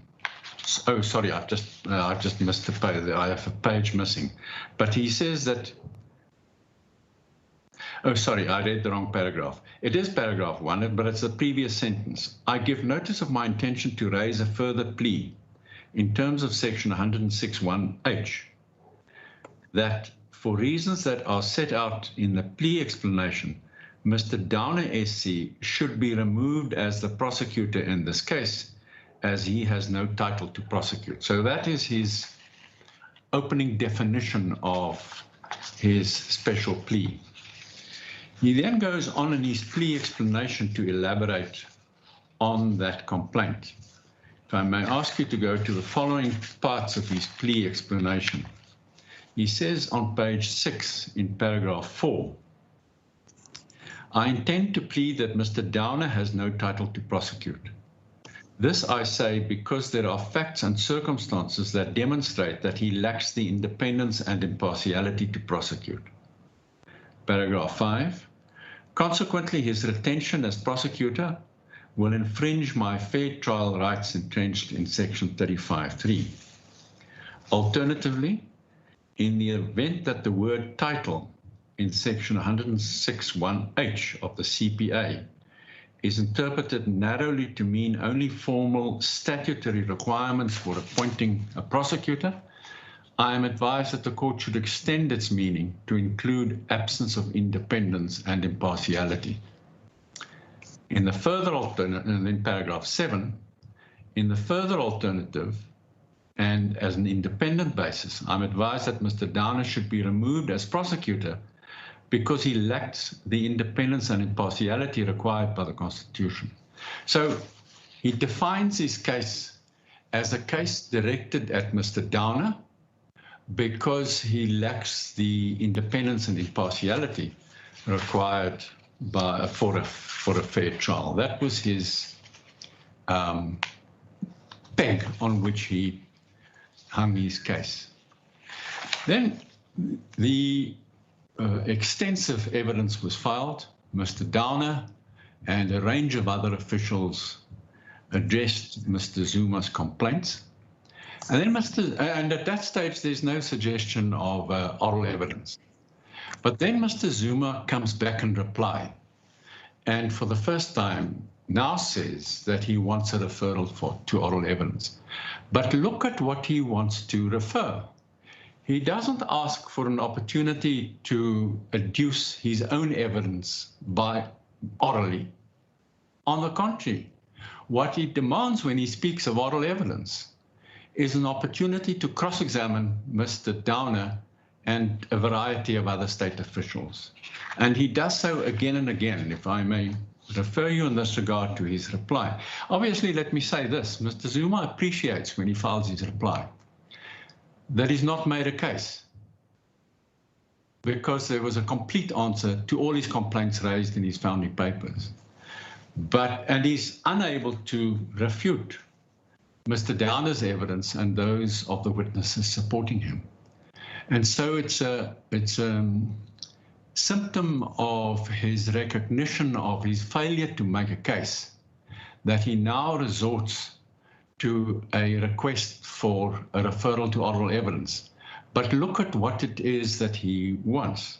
Firstly, at page 4162, paragraph 14.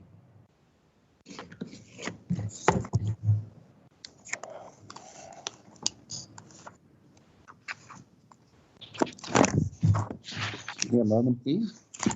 Certainly.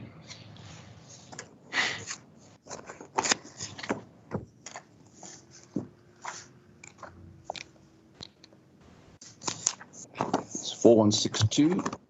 Yes.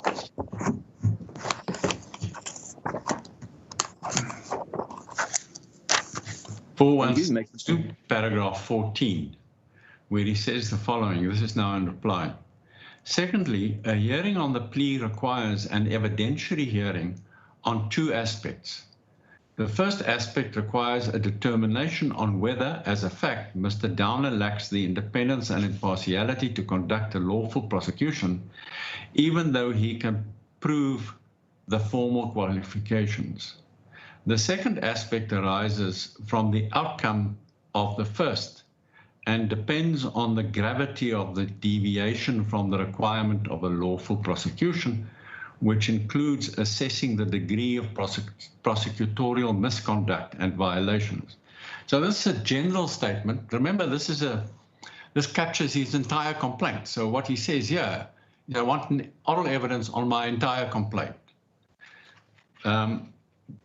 Matters, by the way, which have already been decided by the SCA in the spy tapes case and by the full bench. But he then goes on over the page to be more specific. That's at still paragraph 14. Sorry, this is paragraph 15 at 4163 in the third line. I'll pick it up on the second line. I am advised that in that evidentiary hearing, I am entitled to cross-examine Mr. Downer or any NPA official on the criminal conduct or prosecutorial violations on which I contend that Downer lacks the necessary title to prosecute. I am advised to apply to the court to direct an evidentiary hearing on the question of title to prosecute to the extent that I contend for it, for its wider constitutional interpretation. And then the last three lines of that paragraph, Mr. Downer must be removed as a prosecutor of my case on the basis that there is objective evidence that he lacks the rights or title assigned by the Constitution and the NPA Act. So he sticks to his attack on Mr. Downer as being insufficiently impartial and objective, and he says he wants an opportunity to cross-examine Mr. Downer on that broad issue. Nothing in particular, but on the issue generally. And then at page 4189, paragraph 68.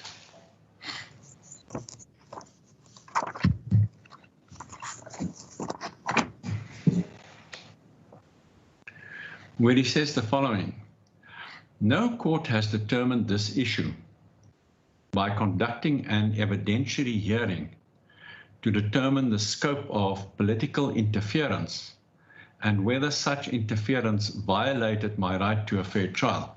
Well, that was determined in scathing terms in the Spytest judgment, the SCA, and by the full bench. And then he says, I skip 4 lines and I can then continue. The prosecutor must present the evidence of Messrs. Hofmeyer and Mshe of political meddling. So what he wants is for the NPA to call those people. It must at the same time present the evidence of Messrs. Nguka, McCarthy and Piccoli, persons who potentially committed criminal acts in my prosecution. It is clearly untenable for a prosecutor who has shown a tendency to cover up criminal wrongdoing involving political interference and the involvement of foreign spies in my prosecution. Paragraph 69, Mr. Downer is a witness in respect of the following key issues. 1, did he speak to persons in the media about the case? 2, did he know about Nguka's criminal interference in my prosecution? 3, did he know about Mr. McCarthy's criminal conduct? Those are the demands of a litigant who realizes that he's not made a case. He doesn't have an answer. And for that reason, he now says, but call them up so that I can cross-examine them, even though I have no evidence to contradict their innocent explanations. Then at 4193, paragraph 76, he says, the trial court is entitled to, paragraph 76, the third line.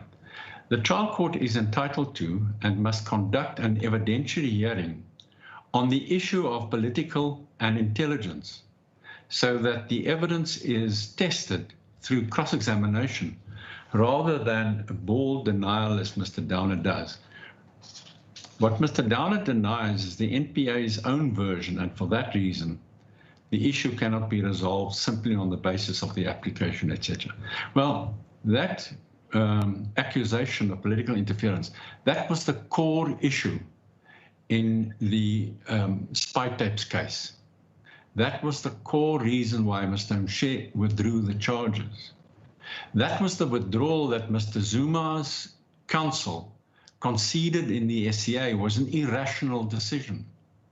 That was the same decision that the SCA in scathing terms held to have been irrational.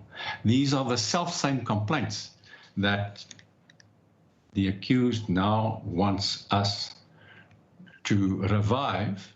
He doesn't offer any fresh evidence, but he says, although I have not been able to make a case, I want you to call up all of the NPA's witnesses so I can interrogate them.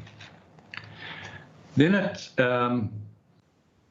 at page 4234, he turns in conclusion to what he calls the bottom line.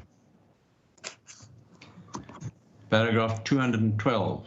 Once it is accepted that, like all other accused persons in South Africa, I am entitled to raise any plea or defense which is competent in law, then the only steps which this honorable court is legally compelled to take are, and he lists them, and the second step which he demands is to examine merits of the plea, including any objections thereto by the state, if any.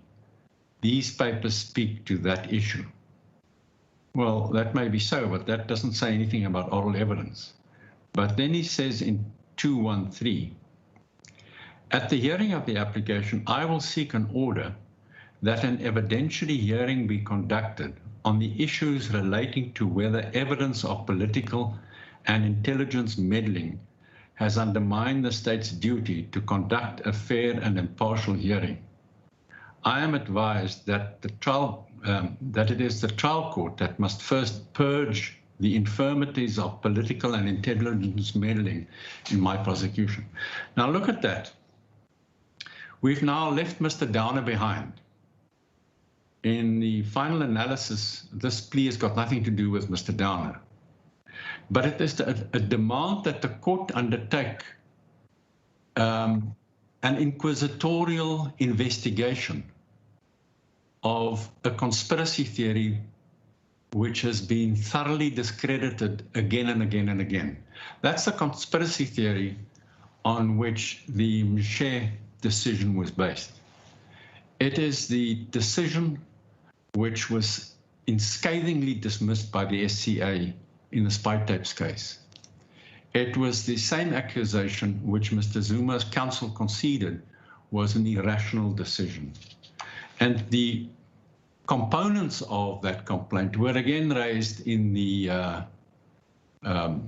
stay application, dismissed by the court. So this is not a demand for Mr. Zuma to go into the witness box. The one thing he doesn't say is that he wants to go into the witness box and he has evidence to give.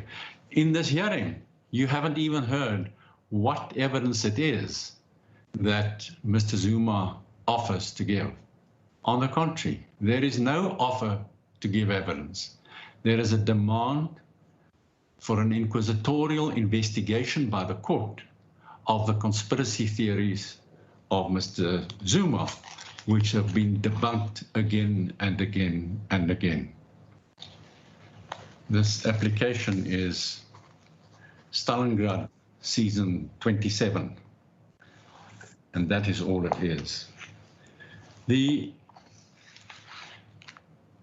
manifest overlap between this application and the earlier litigation has been illustrated by the table comparing the paragraphs in his current heads of argument with the paragraphs of his application for leave to appeal to the Constitutional Court against the full bench judgment. And if I may ask you to go to that table, it is Annexure AA12 to the NPA's answer to the application for a postponement. Because what matters is not only the quantum of overlap, but also the topics on which paragraphs were simply cut and paste from that application into his current heads of argument. You'll see that the table gives us the number of paragraphs, the comparison of the paragraphs that were cut and paste. And I can tell you that on my counting, it comes to 135 paragraphs in all, 135 paragraphs of his current heads of argument were simply lifted from his application for leave to appeal to the Constitutional Court. That's the quantum. But look at the topics described in the second column. Firstly, on the NPA's so-called unlawful decisions, on the NPA's evidence of political interference, on Downer's report on the prospects of a successful prosecution of Mr. Zuma. On the NPA has no title to prosecute in violation of the accused's right of access to court, which includes the right to a fair trial, the self-same point that's being raised in this case. Comparative approach on the issue of unreasonable delay. Clean hands doctrine. Downer has no title to abuse prosecutorial powers. On the doctrine of abuse of process.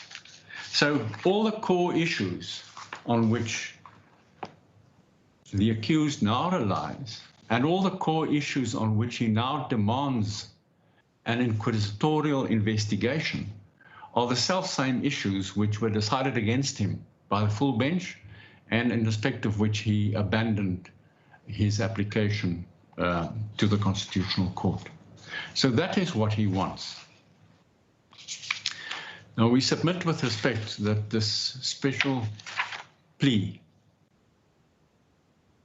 is acceptable, and for that reason, there is no need or justification for any oral hearing at all.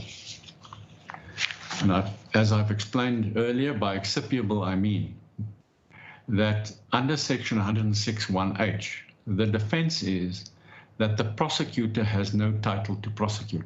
We submit with respect that even if you accept the accused's evidence at face value, it still doesn't disclose that defense, that special defense, doesn't support that special defense. It is clear that when the section speaks of a title to prosecute, what it means is a legal power to undertake the particular prosecution.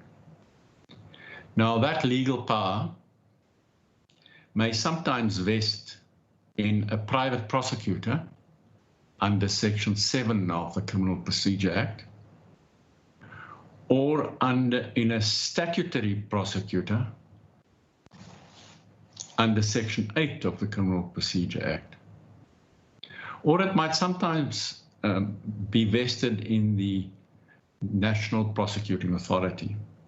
But the title of the National Prosecuting Authority is beyond debate, because its authority to prosecute arises firstly under Section 179(2) of the Constitution.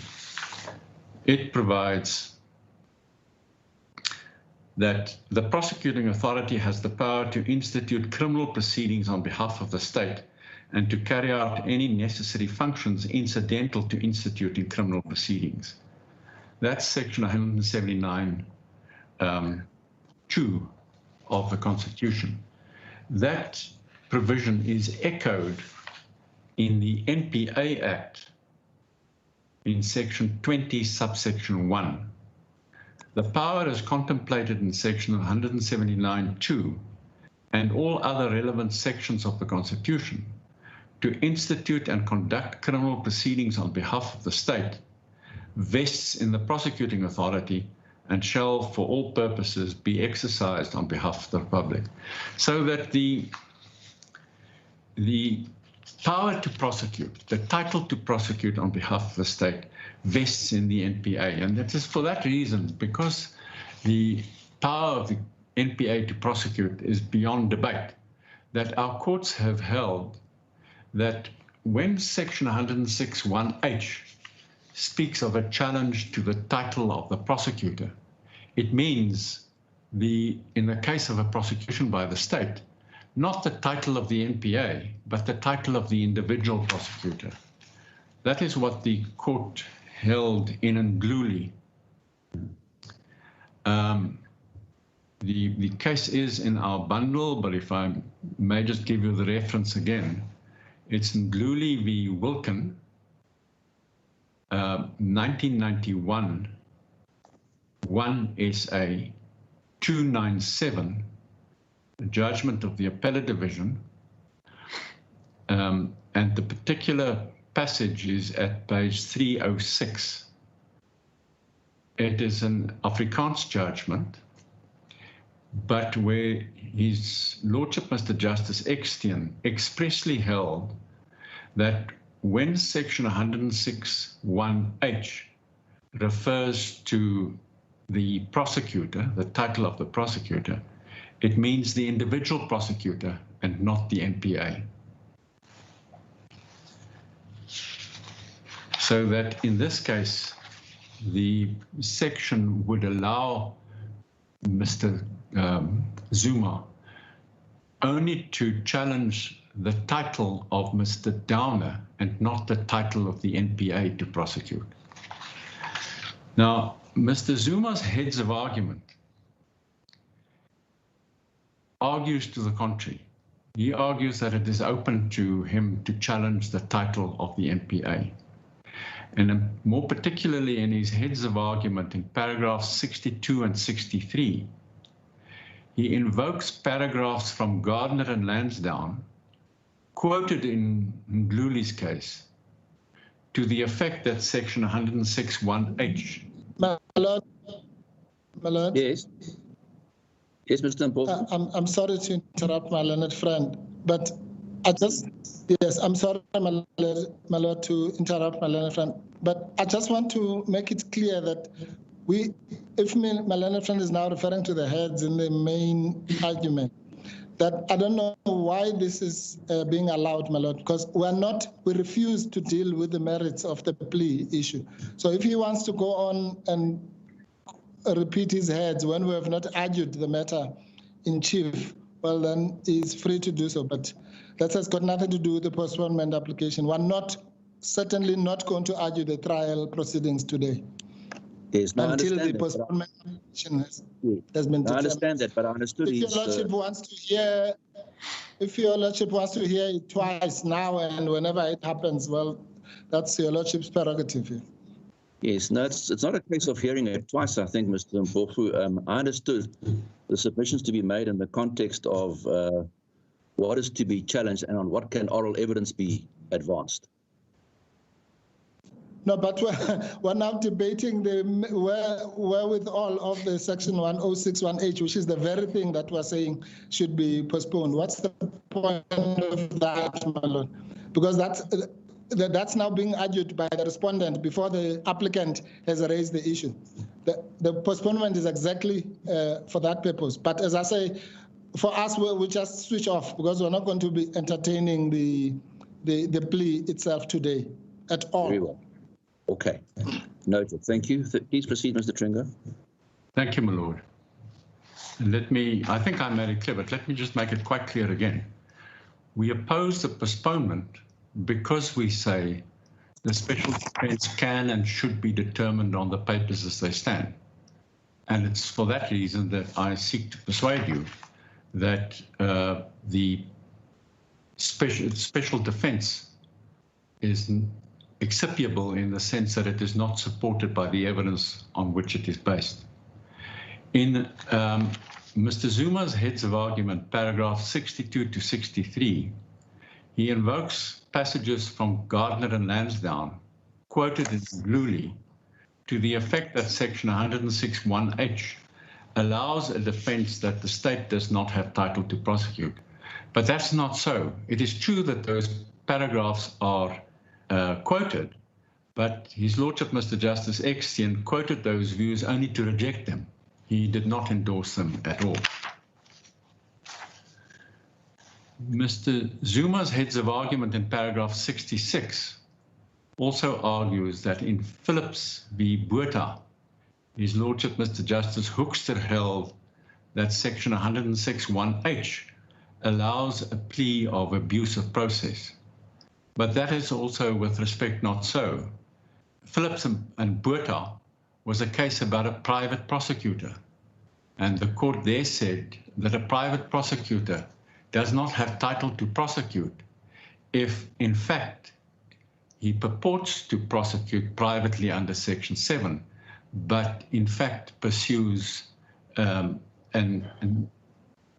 abusive process and an unauthorized process. That was a debt collection in that particular case. And then Mr. Zuma's heads frequently argue that the NPA's misconduct has disqualified it from prosecution. And then it says, and it therefore cannot mandate Mr. Downer to do so. You know, the repetitive and long arguments based on Mr. Nguka's announcement that although there was a prima facie case against Mr. Zuma, he decided not to prosecute him. That goes on and on and on, which has nothing to do with Mr. Downer at all. But they inverted in the sense that they argue that because the NPA has been guilty of misconduct, therefore it cannot lawfully mandate Mr. Downer to prosecute. But that with respect, firstly, the suggestion that the NPA acted unlawfully is refuted by the evidence, including that of Mr. Nguka. But in any event, it is a thinly disguised attack on the title of the NPA, which Mgluli has said is not the point. Let me deal specifically with Mr. Downer's title to prosecute, because Mr. Downer deals with it in his answer at page 1455, paragraphs 4 and 5, where he says that he is a senior deputy DPP. He was appointed by the KZN DPP to prosecute on behalf of the state in all courts within her jurisdiction. And that gives him title to prosecute in this case under section 20 sub 4 of the NPA Act, because the NPA Act provides in 20 sub 4 that subject to the provisions of this act, any deputy director shall, subject to the control and direction of the director concerned, exercise the powers, that's the prosecution powers, in respect of the area of jurisdiction for which he or she has been appointed. So that puts paid to any challenge to Mr. Downer's title to prosecute.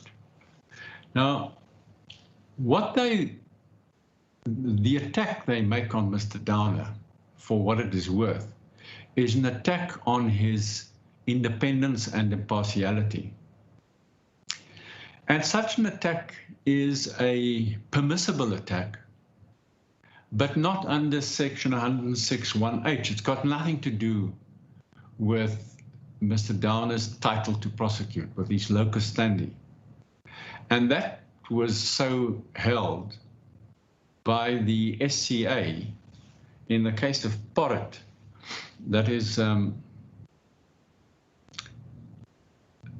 I also think this case has been in our bundle, but can I just give you the reference again in case I'm mistaken? It's Porritt v. NDPP 2014 ZA SCA 168 21 October 2014, and more particularly paragraphs 7 and 8, because the attack on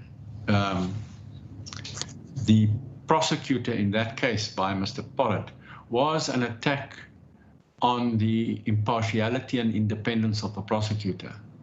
And the SCA held that such an attack, whilst a legitimate attack open to an accused, is not an attack under section 106(1)H. And it held that to be so, particularly in paragraph 7 and 8. If I may just read from 8. The appellants were unsuccessful in their invocation of the provisions of section 106(1)H to challenge the title of the prosecutors. The decision of the court below to remove the prosecutors was not based on their lack of title, but on a different basis, namely that there was an apprehension on the part of the appellants that the two prosecutors were biased. But counsel for the appellants submitted in this court that where a prosecution is found to be biased, his or her removal may be said to be based on his lack of title to prosecute.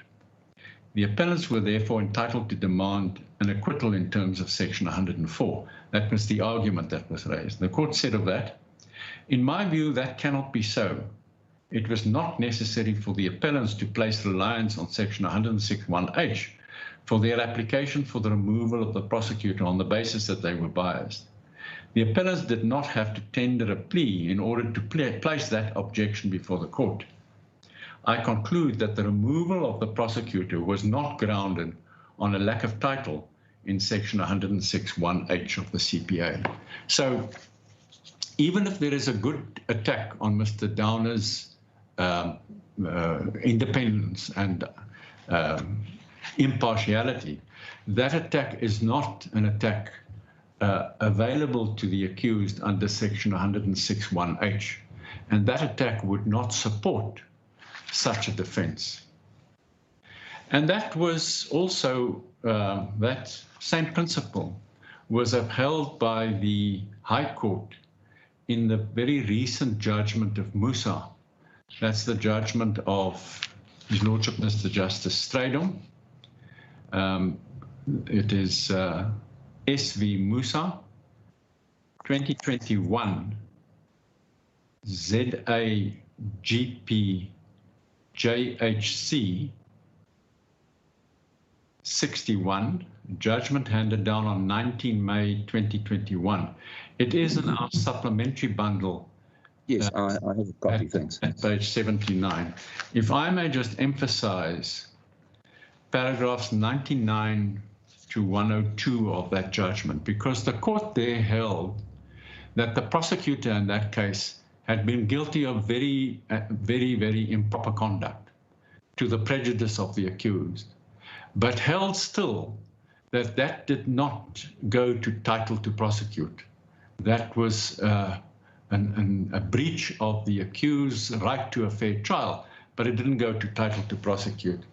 And in this regard, particularly in Section 101, at the end of the paragraph, His Lordship says, if such a person institutes a prosecution for an ulterior purpose, that will constitute an abusive process, which will affect the title of the private prosecutor within the meaning of Section 106(1)(h. The same would apply to a private prosecutor that never complied with the criteria of Section 7. In the case of accused, the court prosecutor and title to prosecute are not connected as such. The abuses of the court prosecutor did not affect the title to prosecute, which vests in the prosecutorial authority as represented by the DPP or Deputy DPP. The accused has failed to show that what transpired in this matter, with reference to what Advocate Naidu, that's the prosecutor, with reference to what Advocate Naidu did, falls within the ambit of Section 106(1)(h. So this attack on Mr. Downer's independence and impartiality, whilst a relevant attack or a permissible attack, is not a Section 106(1)(h attack. What it is a rerun of complaints made in the spy tapes case, and more particularly in the stay application dismissed by the High Court. All of these complaints against Mr. Downer were there raised and dismissed. And there is, again, on the evidence, absolutely no evidence to substantiate any legitimate complaint against Mr. Downer. His explanations for his conduct stand uncontradicted. What he has against him are a range of conspiracy theories without any underlying evidence. And then this plea for a judicial inquisitorial inquiry into the legitimacy of his complaint. So we submit with respect that the special defense is excipiable in the sense that it is not supported by any of the evidence tendered in support of it, and for that reason should be dismissed without the hearing of oral evidence, because there's no point to hear the evidence if the high water mark would still not support the plea. But then we also submit in the alternative that there are in any event no material disputes of fact, and therefore no point in a referral to oral evidence. We've already made mention of the fact that Mr. Zuma does not identify disputes of fact on which he says he wants oral evidence.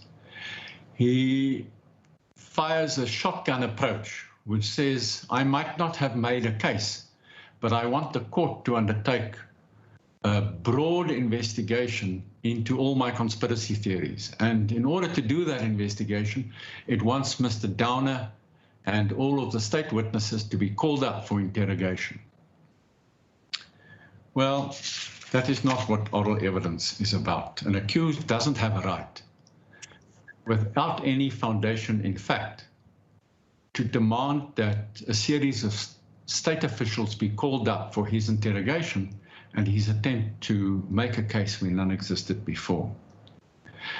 What does exist is conspiracy theories in abundance. There is lots of conspiracy theories, but each one of them falls foul of the fundamental differentiation our law makes between inference on the one hand and conjecture on the other. I don't need to tell your lordship about that distinction. It is well known, but let me just give you two recent and authoritative endorsements again of the principle that a clear distinction must be drawn between the two. They are, in the first place, a judgment of the SCA in Knoop, that's the Afrikaans K-N-O-O-P, v. Gupta. Not the Guptas we know, it's a different Gupta. 2021, Volume 3, SA 88, Judgment of the SCA, paragraph 19, where His Lordship Mr. Justice Wallace, for a unanimous court, reminded us of the principle that we have adopted from the English case of Caswell, which distinguished between inference and conjecture as follows. Inference must be carefully distinguished from conjecture or speculation.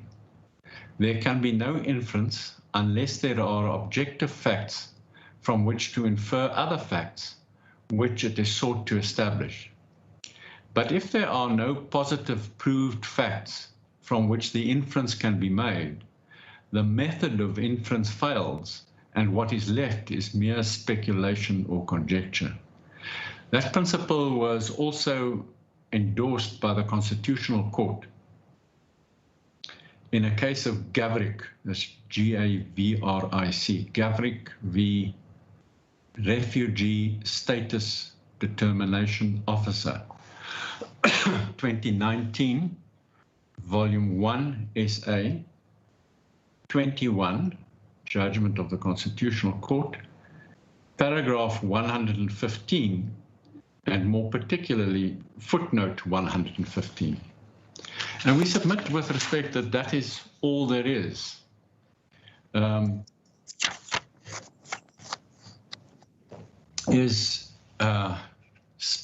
Conspiracy theory upon conspiracy theory. There is no evidence of any misconduct on the part of Mr. Downer. There are suggestions that a prosecutor is required to prosecute with punctual impartiality, but that is a description of the duties and functions of a prosecutor. Those duties and functions were addressed by the same judgment in the SCA and Porritt's case, and more particularly in Porritt, paragraph 13, and paragraph 13 through to 15. And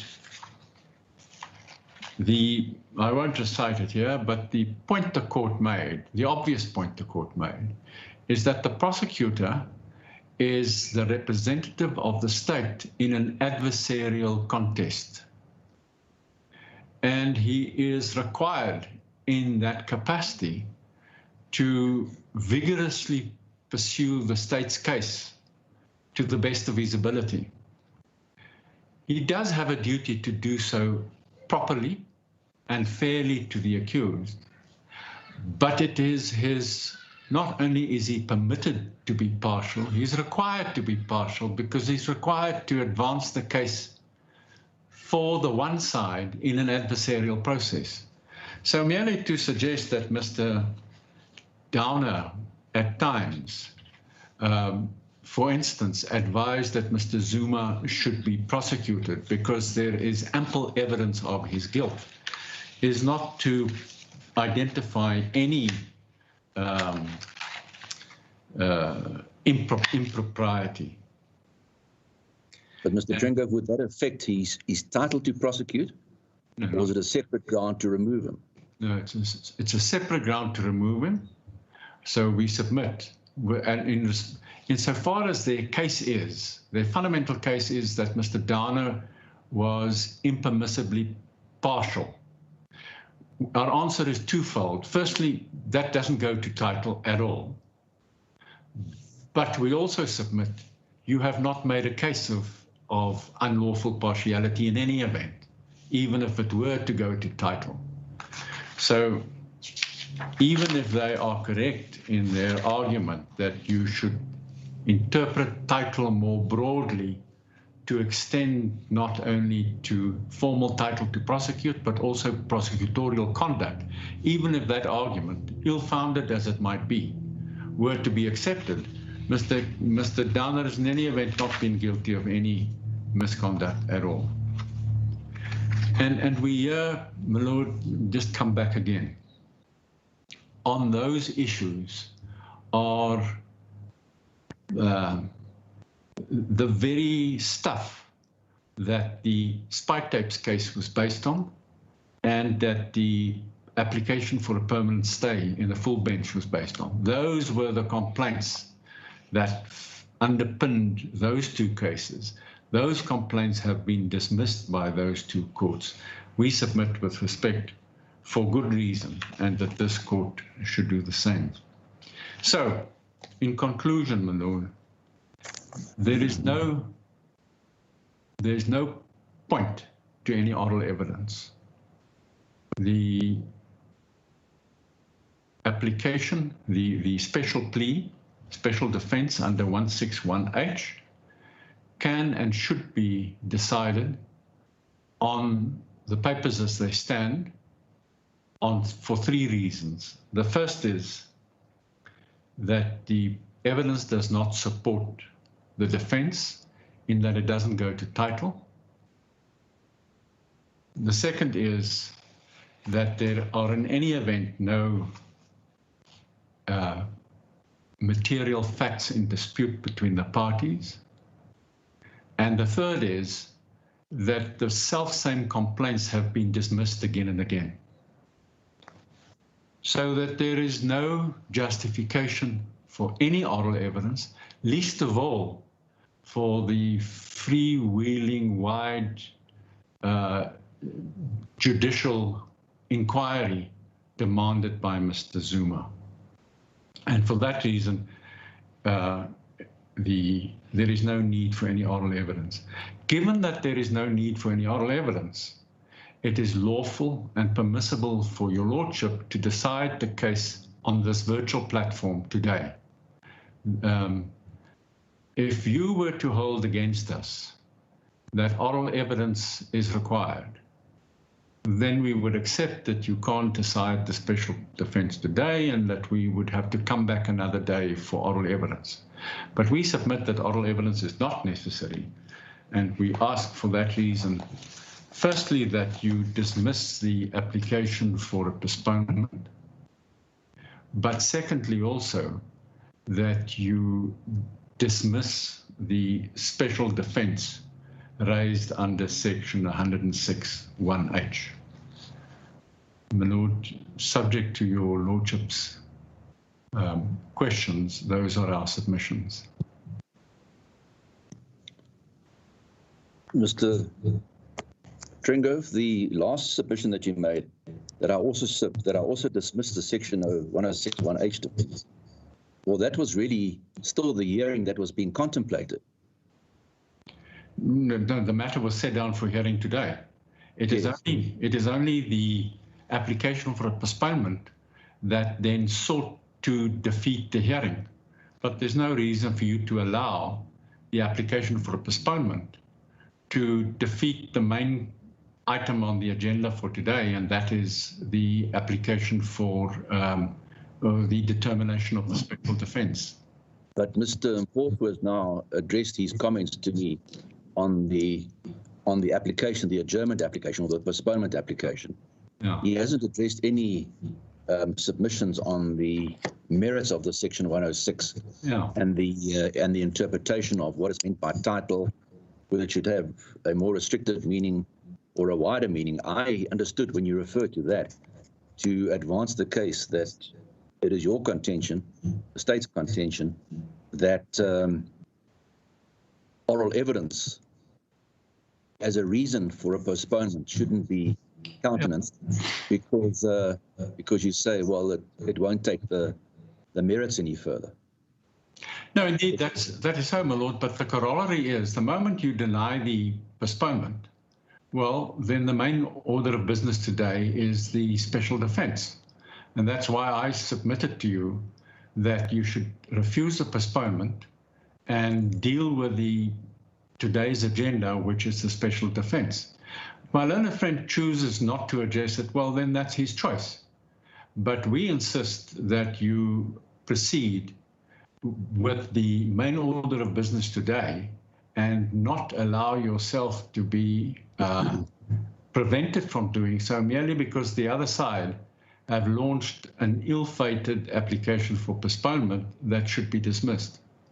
But shouldn't I firstly deal with that application for a postponement, and if you're correct, then dismiss it or refuse it, and then afford Mr. Mpofu still the opportunity to advance the argument that he wishes to advance in respect of the section 106 1H plea?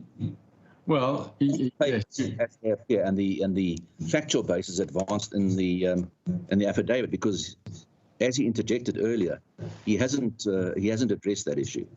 Yeah, I don't object to him having a second chance, having chosen in the first place not to argue it. If he wants to argue it, let him argue it.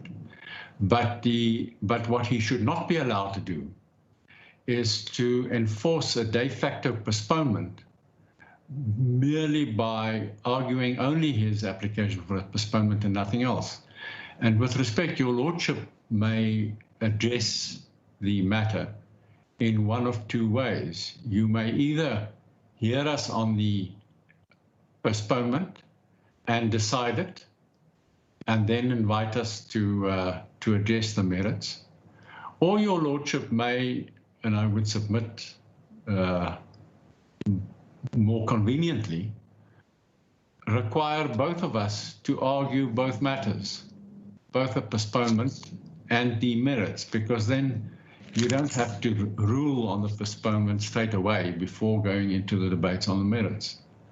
So while I entirely accept that we're entirely in your hands, we submit that the most convenient and appropriate way is to require both sides to argue the postponement, but then also the merits of the special defense in case you refuse the postponement. Hello? Yes. No, the difficulty that I just have with that is that in fairness to Hello? That in fairness to... Yeah, you will. Let me just... Sorry, Mr. Mpofu. Can I just make my statement? That in fairness to... I'm so sorry, my lord. I thought I was muted. Sorry. I thought I was muted. I'm sorry, my lord. Yes. That in fairness to Mr. Mpofu, this started off, I think, at the outset when I said we're dealing with this question of the notice of application. And certainly I contemplated that would be dealt with, although I accept that matters such as a ground advance in support thereof, i.e. that is that Mr. Zuma complains that he cannot give oral evidence, that you would be entitled to show why such oral evidence would be irrelevant or unnecessary. But No. the application that's still before me is the notice of application for a declaratory order and then a postponement. My lord, I'm in your lordship's hands, absolutely. If I decide that firstly, and then thereafter, if the application for postponement is granted, then obviously we'd have to come back on another day to hear all the arguments in regard to the special plea. If it's refused, well, then we would enter the arguments on the papers on the special plea. That would just mean that your lordship would have to take a decision before we move on to the main case. Yeah. But we're in your lordship's hands on that score. Yes. Are those your submissions then? Thank you. You've concluded your argument. Yes, I have. Thank you, my lord. Thank you. Mr. Mpofu, do you want to start now, or do you want to take the long adjournment and then? Yeah, well, my lord, the lordship Masuku will do the reply, but I just wanted, before your lordship adjourns, just to say that I've never seen anything like this, so I don't know what's happening in this country. We are not going to address the merits of the application that Mr. Trengov says must be dismissed, because we're here for a postponement application. So my learned friend, Mr. Masuk, will address the postponement application and nothing to do with the 1061H application. Whether it's acceptable or whatever will be discussed when that application is being discussed. So we refrain actively. Mr. Zuma is only here present, as I said, present for the purposes of the postponement application. And he's not here for the purposes of the plea itself. And we have not consulted with him about it. We don't even know what he might want to say about it, my lord. So I just want to say, my lord, that the submission that Mr. Zuma is present is devoid of any legal merit. Your lordship will see that in subparagraph 3 of 159A, it says any proceedings in terms of subsection 2 shall be regarded as having been held in the presence of the accused if during the proceedings that person, and then it says dealing with video link 159 3, my lord, 159 big A3.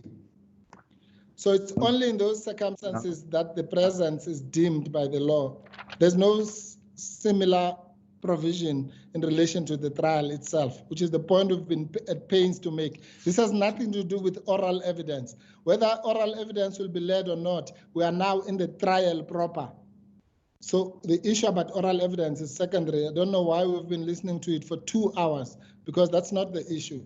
Sorry, just refer me to the section again that you're relying on now. 159 bracket 3, my lord. 159 big A, sorry. 159 big A. 159 big A bracket 3. There it has a deeming presence in respect of postponements. If for a postponement there's an audio visual link, you are deemed to be present. The point I'm making is that there's no section like that in relation to the trial itself. It's only for postponement. So the suggestion that Mr.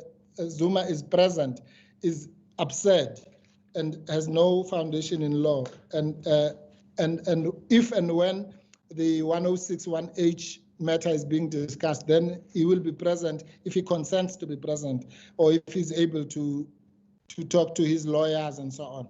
For now, he's only present here for the postponement. But apart from, I just wanted to clarify that the past 2 hours has just been a waste of time. So Mr. Masuku will deal with the postponement issue only, not the 106. He's going to deal with the reply. With the reply on the 106, I'm sorry, not on the 106, but on the 168. This application is in terms of 168 of the Criminal Procedure Act, which is adjournments. Yes. And we'll deal with that application. Shall we resume at 2 o'clock? if your lordship would be inclined to take a shorter break, because we're not going to be long, we could. Well, what 2 o'clock is fine, my lord. Can we make it until 1:30? Will the adjournment until 1:30 be in order, Mr. Mpofu? Yes, my lord. We would appreciate that, my lord. We didn't think we'd still sit here. Yes. Can I just, before we deal with that? Yes, my lord. We'll be indebted to your lordship. 1:30. Let me just quickly determine, Mr. Roo, are you still there? Sorry, yeah, breaking, my lord. If your lord kindly repeat. No, sorry. I was asking whether Mr. Roo is still there. Are you having difficulty following, Mr. Mpofu? Is the interruption in the sound? Yes. All right, I can hear you. Yes. Yeah, let me just establish, Mr. Roo, you're not participating in this process, but obviously the application for a postponement, if granted, would cause a delay which could impact on Thales, the second accused. Is there anything you wish to say? Yes, my lord, it's actually correct that we're not participating, as we said last time. I just need to put on record that we're ready to proceed. We've been ready for a long time, and that we are concerned about the time allocations. We reserved ourselves for a certain period, as discussed with Mr. Downer, and whatever the outcome is, I just need to raise that the court has concerns that we do not want to find ourselves in a situation where we have to go back to the court and try to arrange dates without continuing with the trial. We're just concerned about it. But we've kept open for 4 months, as discussed with Mr. Downer. Yes. Anything else you wish to add? Is that it? That's all. Thank you, my lord. Thank you. We will then resume at 1:30, Mr. Mpofu.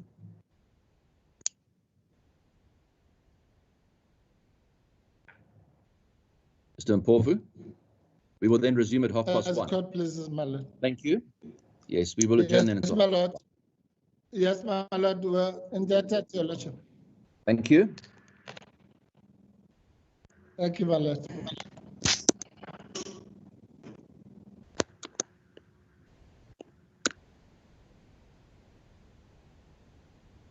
Right now, I do have my colleague Griselda Lewis, who's been following proceedings.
19 July 2021 shall proceed virtually. Yes. And here is why we're here today. If a postponement is required, then a substantive application will be required to be brought. Yes. This is a postponement in accordance with the directive of the court. In other words, the scope of submissions that that can responsibly be made are submissions that are directed at whether or not it is consistent with the accused's constitutional rights in Section 35(3) of the Constitution to have the matter proceed virtually. And there's another related submission to that, is that a virtual hearing is an exception. It is a virtual hearing in criminal matters is an exception. In other words, it constitutes a limitation of the scope of rights that an accused person is entitled under Section 35. And therefore, it must be justified in terms of Section 36 of the Constitution. And that is very important, my Lord, because you have to ask yourself with respect whether or not a directive that an critical aspect of a plea that may well result in the acquittal of the accused is in fact heard in his physical absence. The arguments around whether or not he's physically present, I'm not going to deal with that. He's not here. He's not in court. We see him virtually, but he is not in court. So what your lordship has to then consider in evaluating the cogency of the postponement application is whether or not the applicant for the postponement has made out a case in relation to the rights that are a subject of the trial. In other words, has the applicant made out a case that, given the circumstances that have resulted in adopting this exceptional manner of hearing this case, which is by virtual, the very circumstances that have resulted in us, in your lordship, directing that a virtual hearing be the manner in which we proceed, which is the disruption in the court, the absence of the accused because he's incarcerated, and the fact that he has now filed a Section 108 plea in terms of which Section 108 notice in terms of which he would like oral evidence to be led in his plea. Those are not matters that ought to be decided that ought to be decided in this particular hearing.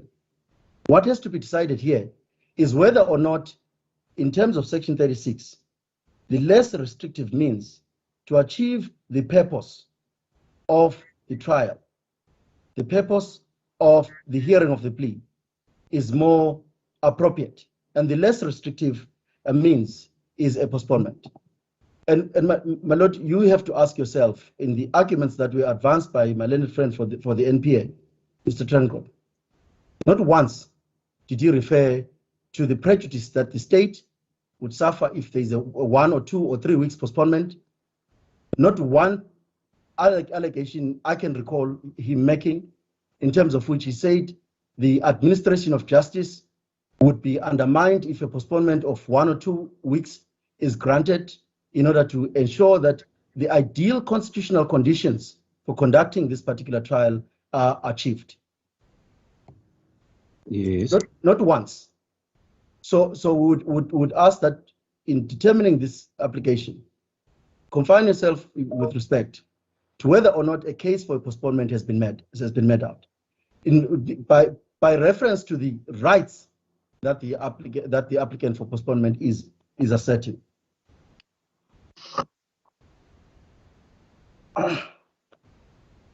My learned friend for Mr. Trencroft started off by reminding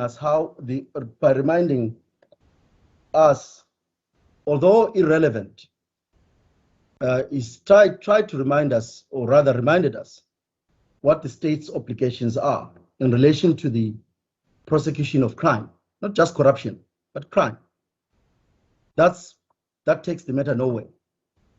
Because in so saying, he was not suggesting that a postponement of a week or 2 or 3, in fact, it would be inconsistent with that purpose of prosecuting crime by the state. He couldn't suggest that, because clearly that suggestion would be wrong.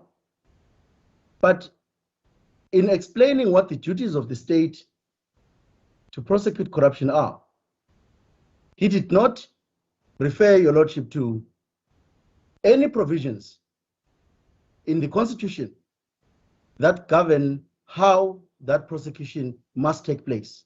The specific constitutional circumstances that are prescribed for the conduct for performing this particular function of prosecuting crime.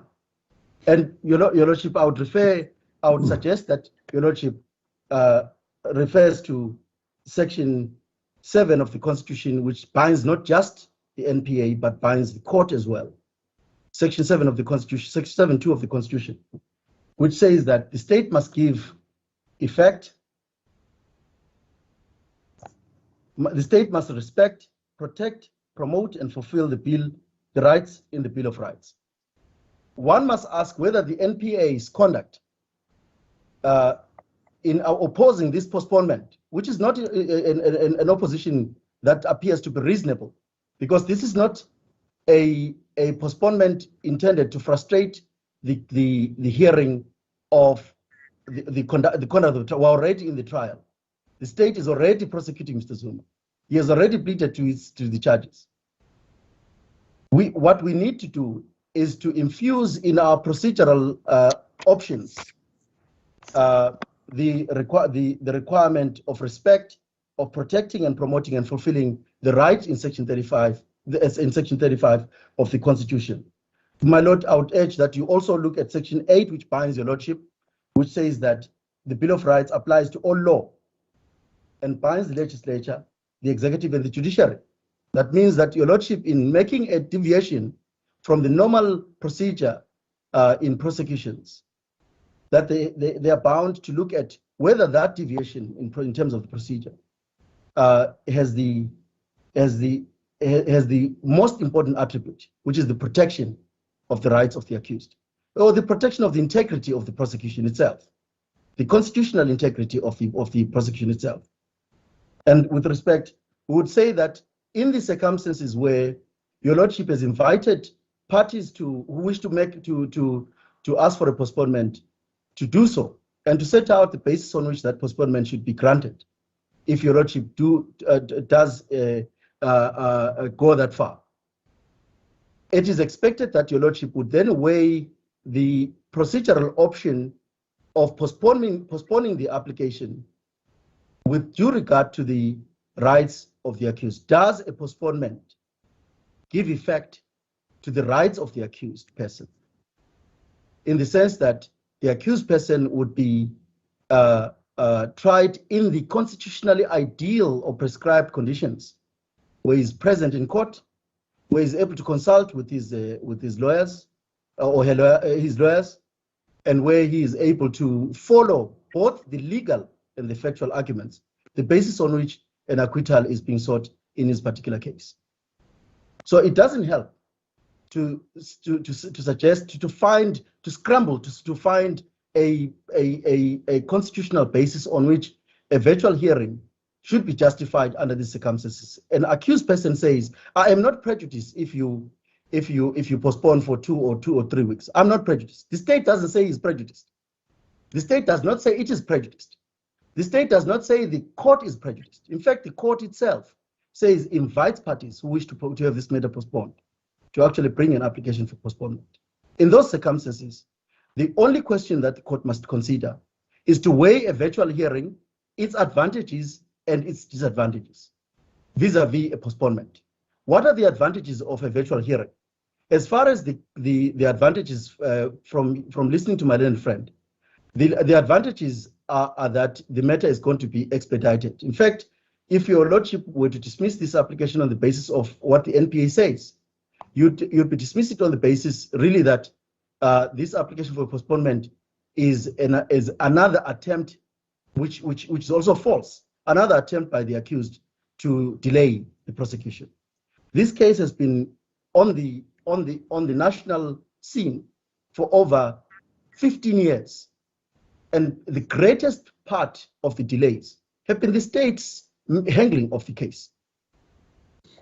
State is solely responsible for the 15 plus years of delay in bringing a lawful prosecution. We're here because the state has been told by the SCA that go and do the job, go and do your job properly, prosecute the man properly, and to try and then come up with the shortcuts of hearings in his absence. We're introducing further difficulties in terms of the conditions under which the accused person should be tried. The accused person is here, but he's not here in a courtroom where he's able to consult with his lawyers, where he's able to. I mean, this suggestion, maybe I should dismiss it very quickly. This suggestion that we can consult by telephone of some official of the correctional service is also very awkward for coming from a body like the NPA, because I mean, they are not ideal circumstances for looking at your client as a lawyer and determining whether they are comfortable with the advice you are giving them, or just being in the presence of your client when you advise them on what it is that they need to understand about the trial that they are facing, or the proceedings of the trial. But the scope for taking instructions is obviously considerably less when one is dealing only with issues on paper, by way of exchange of affidavits. Yes, I accept that, but here is the difference. Your lordship must not accept the state's approach of wishing to have this matter dealt with on paper, because we know that on paper their arguments are these issues have already been decided. So what they really want is the opportunity to come armed with civil judgments in civil courts, which have dealt with one or other aspect. Yes, no, I'm really, yes, no, I understand that's going to be part of your argument, and I don't want to interrupt your argument. In the fullness of time, you'll contend that they're different, they're civil proceedings, etc.